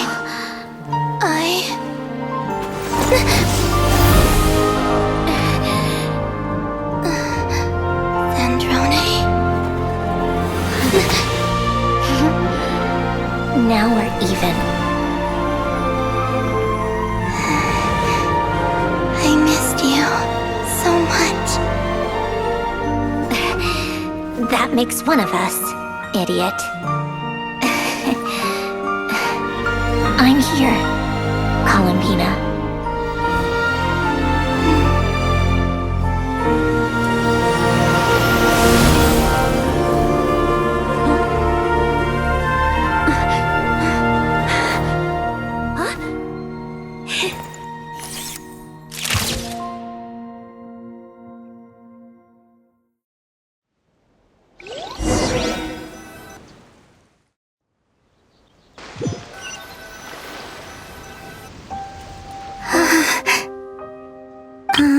Sandrone. Don't ruin the moment. Or I'll start thinking about how you teleported me to a random location after I explicitly told you to stop doing that. And scene! Bravo! Bravo! We got it! This is exactly the ending I was hoping for.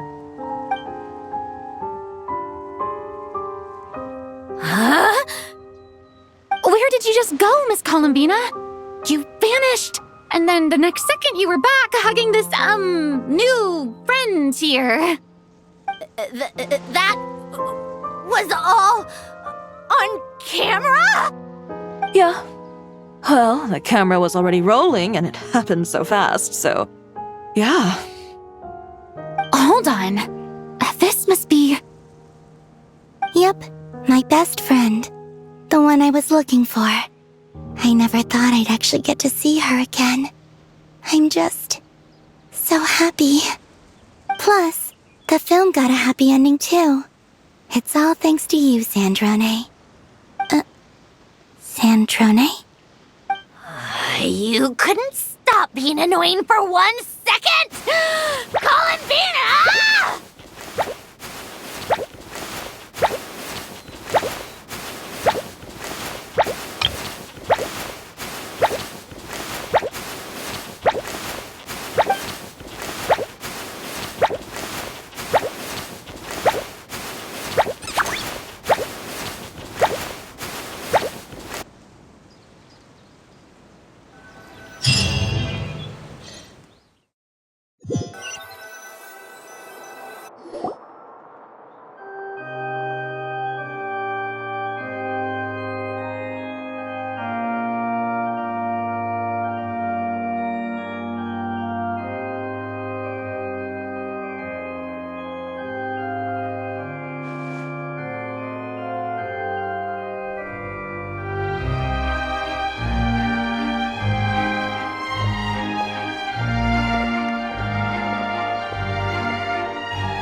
As expected, going to the opera house is the true way to enjoy a film.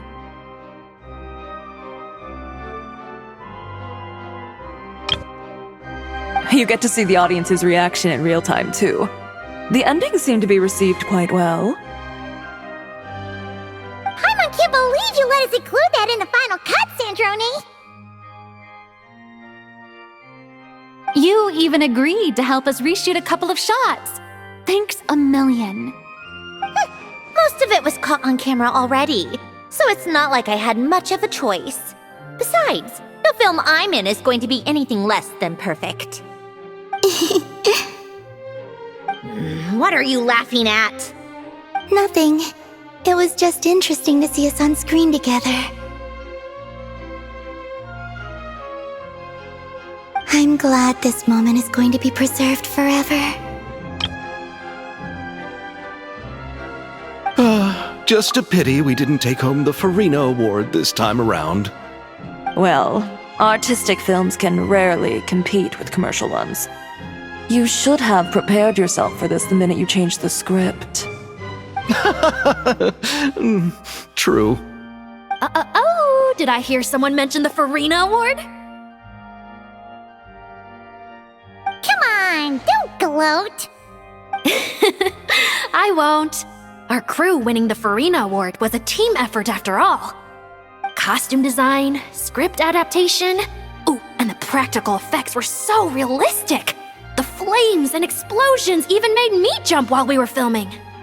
A lot of the effects were based on actual items the Special Patrol confiscated from criminals. Who knew they'd serve another purpose, right? But it turned out amazing! Really brought the thrilling scenes from the novel to life. Fontaine's film industry is seriously impressive. Which film did you vote for, Silali? Isn't it obvious? Great Detective Hurlock, of course! That's the whole reason I'm here! You all should be proud, though. A lot of critics are saying really good things about your film, too. Longing and loss, searching for something even after it's gone. It's a film that makes you think about life and how important it is to explore those themes.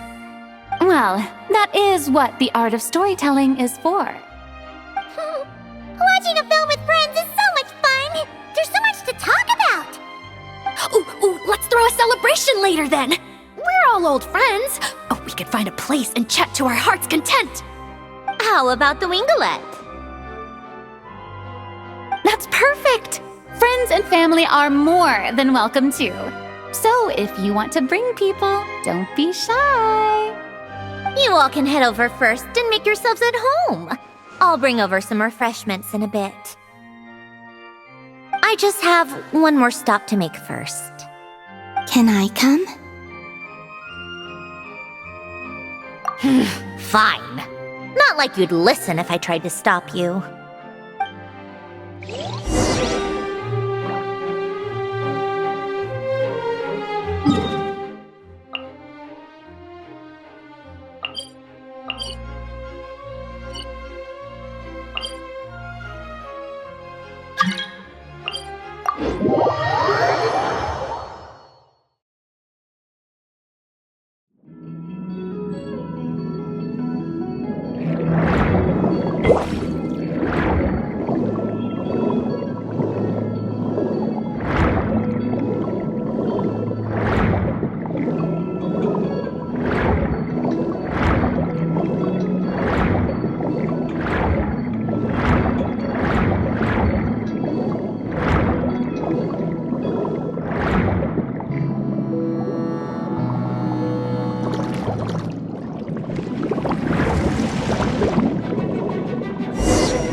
Yes. Here lies Lord Artificer, Elaine Gaeltan. This is his grave. Oh. I'm sorry, Ellen. I'm sorry this is the first time I've been back since leaving Fontaine. I should have come to see you more often. I got your gift. I even cleaned up one of the Nartsitzenkreuz Ordo's messes along the way. Our home is just as quiet and warm as it always was. The flowers in the garden are still thriving. I'll make sure to tend to them more often from now on. Polonia received irreparable damage in battle. I should have taken better care of your invention. I'm sorry. Polonia was family to me. Just like you.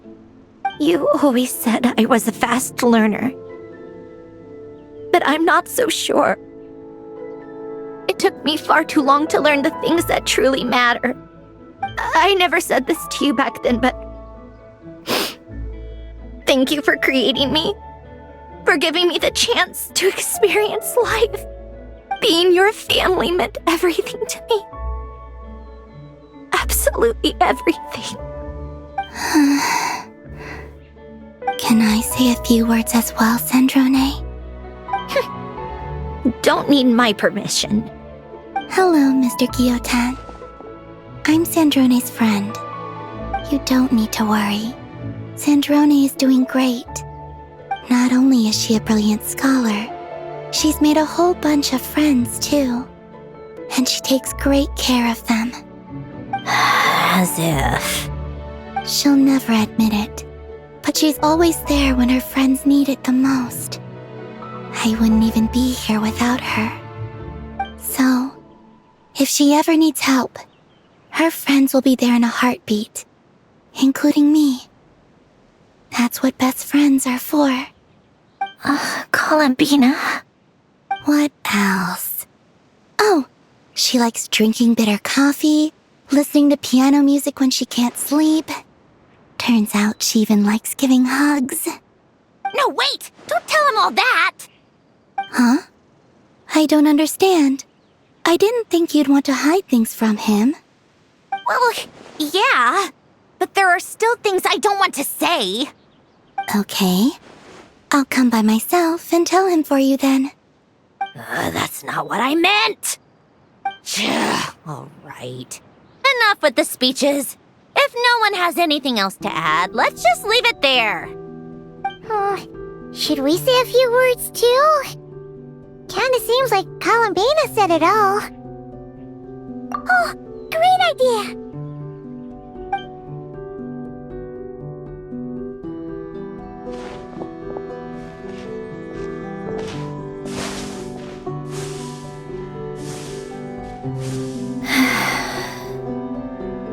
Goodbye, Ellen.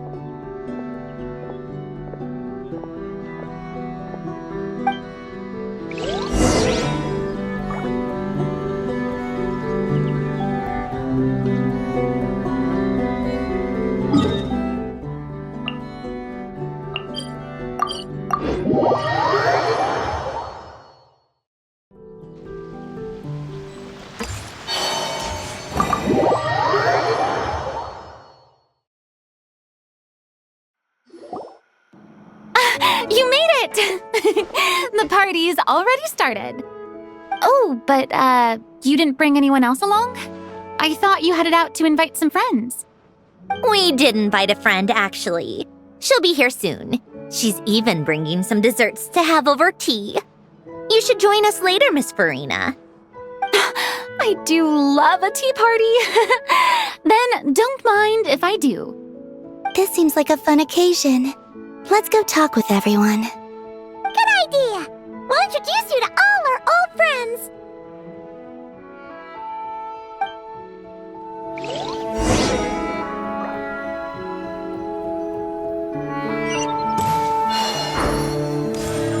Granny Eatsley, you're really not going to let us borrow these cute little stuffed toys for our magic show? First of all, Seat Lalin and Eats Papa are Chi-Chi meal. They have inauspicious stars sealed within them, and they're my helpers, not toys. But the Grin Malkin Cat and Boggle Cat box are Linny and Lynette's helpers. And they still make good partners on stage. Agreed. We've never had a Chi-Chi meal pop out of our hats before. It would be quite the surprise. I think the audience would love it. If this was the Masters of the Night Wind, these kids wouldn't have even had the guts to say my name, let alone pester me like this. I'm terrible at dealing with requests like this. Oh, Traveler, quick, save me!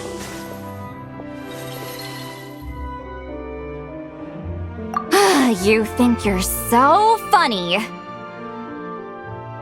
Lady Sandrone. Lady Columbina. Hello. Don't look at me like that. I don't have any mechanisms for you to break. Don't be fooled by my sister's demeanor, Lady Sandrone. She's just as delighted as the rest of us to have you back. Well, I suppose when I'm not so busy, I could find some time when Arlecchino is around and bring over a few gifts to the House of the Hearth. You're too kind, Lady Sandrone. I'm sure just your visit alone would make Father more than happy. I just need to borrow them for a bit. I'll pull them out of my hat, give them a quick hug, then give them straight back. When did hugging become a part of it? Oh! I could lend you pair, so you have something to hug in the meantime. He gives really good hugs. I don't need something to hug in the meantime. The issue was never the hugs. How about this?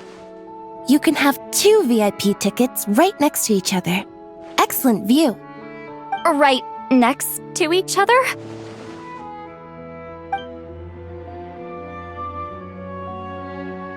Yep, super quiet. No one will bother you. I'm sure you'll have a great time. Fine.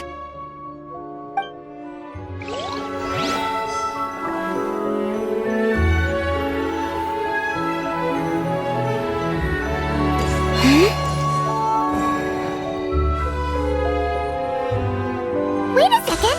Mr. Baptiste and Veronique! You're here! Friends of yours? Veronique is the prop manager for Musketeer Pictures, and Mr. Baptiste is the author of The 2 Musketeers. Yeah, former prop manager. Now we're just 2 criminals serving our time.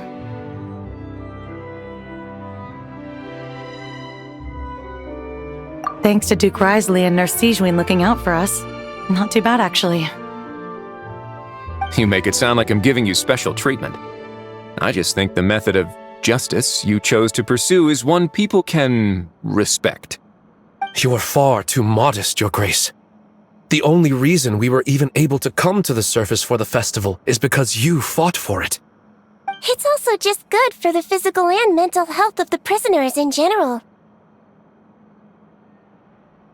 Anyway, I suppose I have you to thank for keeping the winglet in such good shape. I never knew she could look so striking.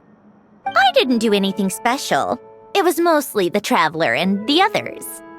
Don't sell yourself short, Miss Guillotin. You are the current captain, after all.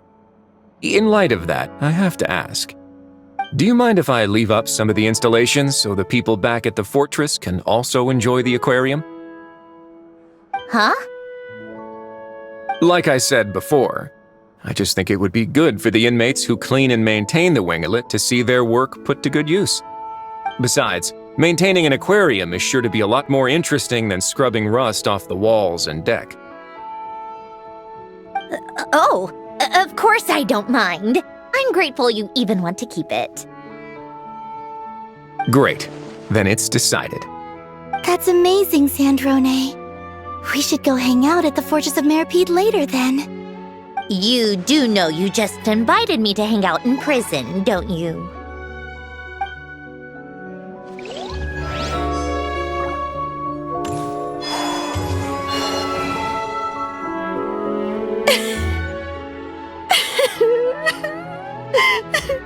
What a dream come true! For once, it all worked out! I can die without regrets. Let's not get too ahead of ourselves, Director Lapine Pauline. What was in that piece of cake you just handed her, Escoffier? Romaritime flowers, eggs, flour, same as all the other pieces. What, you think I tampered with it? Playing a detective in real life now too, are we? Oh, it's so delicious! I'm so happy! My life has peaked!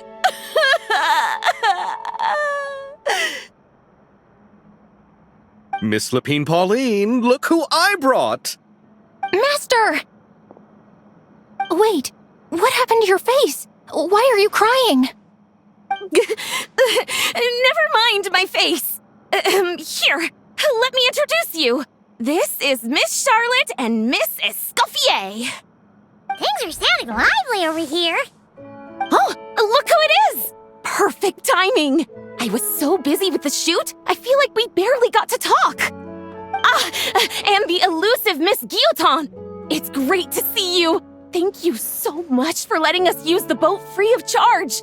That was so generous of you. Oh, right. Introductions. This is Miss Charlotte and Miss Escoffier. That's kind of you, but I didn't really do anything. If you want to thank someone, it should be the Duke or the people who keep the boat in such good shape. Right. I'll head over in a bit and do just that. Miss Columbina? Yes? Could I interview you sometime? I'll treat you to some gâteau de bord for the trouble. There's only a limited amount available each day. Oh, but it's an absolute must-try when you're in Fontaine. Oh, sure. Bold of you to use my own cake as a bribe right in front of me. You know what? When else are we all going to be together like this? Come on, everyone! Grab your drinks!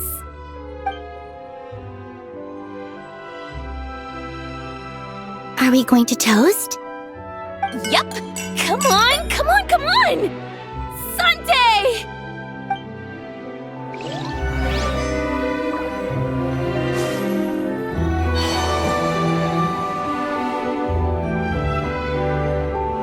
You made it. Sorry for starting the celebrations without you. No worries at all. We're just glad everyone's having such a great time. Oh, right. You've probably seen them around already, but let us introduce you for real. This is... Miss Columbina and Miss Guillotin, right? Oh, we saw the film you were in. It was so touching. Yep. This one started bawling her eyes out right next to me in the theater. I know. I didn't bring nearly enough tissues. Thanks. We saw your film too. I memorized all your names. Oh, guess we can skip the introductions then. Our effects were pretty over the top, right? Some of the extras in the big scenes were actual members of the Spina di Rosula. So basically, your contribution was creating realistic-looking chaos. That wasn't the only realistic aspect. Miss Chevres and Miss Emily were also kind enough to lend their expertise on criminal investigations and forensics. Oh, it was nothing. I was just honored to take part and help out. Wow! No wonder your film turned out so good. You basically had an expert in every field. Talk about a stacked crew. Oh, speaking of, want to join in on a round of tabletop troupe later, Miss Columbina and Miss Guillotin? I mean, what better place for a party than a party? Here we go again. That sounds interesting. Yes! Persuasion successful! What about you, Miss Guillotin? I guess one round couldn't hurt. Critical success!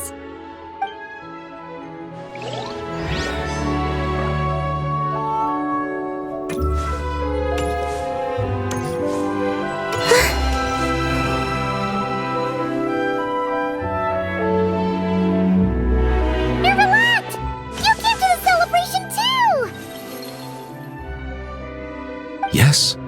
I can only hope my presence does not make anyone ill at ease. Who's this? All right!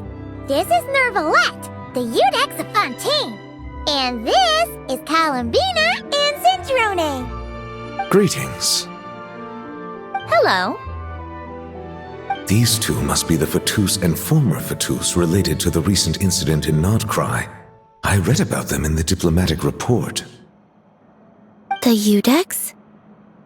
Oh, the dragon that cries a lot. Oh, well... Jeez, Columbina. That's your takeaway from all those Fatui meetings? Seriously? Is that truly how I'm portrayed in the Fatui's intelligence? You must put a lot of people in prison then. Well, it would be more accurate to say I pass judgment on their crimes. All trials in Fontaine strive for fairness and justice, so as to avoid imprisoning the innocent. So, only the people who deserve it get sent to prison. Well, deserve is quite a subjective metric, is it not? At the very least, I can promise that in every trial over which I preside, I make every effort to deliver a fair verdict.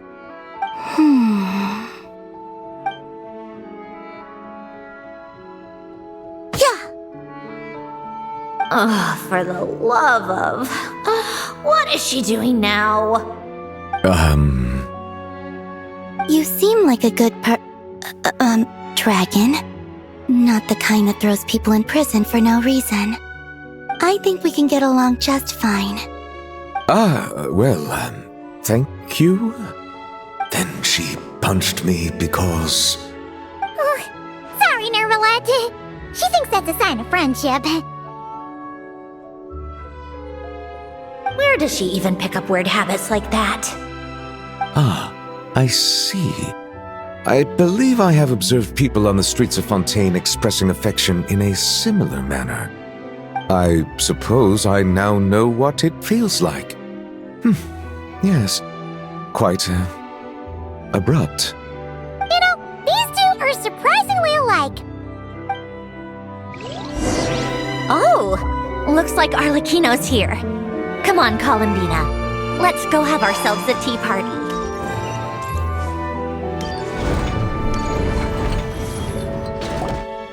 Well, it's been quite some time since the three of us gathered to drink tea like this. Yes, but your tea is as good as ever, Sandrone. Of course it is. The pastries you brought aren't half bad either, Arlecchino. I'm glad to hear it. Are they to your liking, Miss Farina? If I remember correctly, this particular cake is your favorite. Yes, thank you. The tea and pastries are absolutely delicious. I can't believe I'm casually sipping tea with 3 harbingers. Or are some of them former harbingers? Who knows? Due to diplomatic reasons at the time, our last tea party was rather tense, wasn't it, Miss Farina? You have my apologies. But this is simply a casual gathering of close friends. So I do hope you can relax and enjoy yourself. Of course! I appreciate the hospitality, in both cases. Next time, let me be the one to treat all of you. I'm sure we'd all be delighted to have you join us more often. The same goes for you two. Of course we should do this again! We've all been through thick and thin together by this point. This is nice, Sandrone. It reminds me of the happy times back in Snezhnaya, when things were so lively. Yeah. To be honest, I never thought these gatherings would feel this lively ever again. Well, I think I speak for all of us when I say we're truly glad you're back, Sandrone. Me too. I've realized that holding on to what matters doesn't just mean protecting what you already have. By reaching out and striving for something new, you can gain much more than you think. No, that certainly doesn't sound like something the old you would say. Well, I'm only going to say it once, so don't get used to it. Who knows? Perhaps your tea parties will only get livelier from here on out. Once you return to the Fatui, we'll have more opportunities to keep in touch in any case. I want to spend more time together too. but I don't want to go back to the Fatui. Well, Notcry isn't too far from Snezhnograd. It shouldn't be hard to find a place where we can all get together. Oh, and then I can sing for you, or put on some of your favorite music, just like the old days. Speaking of music, I spotted a mechanical piano below deck. Is it yours, Miss Guillotin? Yes. Reclaimed, I suppose you could say. Why don't you play something for us? Huh? In front of all these people? Yes, why not? You play so well. Yeah, come on! Just a little, please? For the love of... Fine! One piece, and that's it.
Musketeer pictures! Everyone ready? I'm not sure I should be in this one. Of course you should. You might have primarily helped out another crew this time, but you're still a member of Musketeer Pictures. All right, thanks. I'll still stand a bit off to the side, though. Can I be in the picture too? Of course, Miss Veronique. I would have loved to have you in the last one, too, if circumstances had allowed it. Thank you, Director Xavier. Do I really have to be front and center? You're one of the lead actors! Of course you do! Nervous, Sandrone? No. All right, look at the camera. And 3, 2, 1. Musketeer Pictures!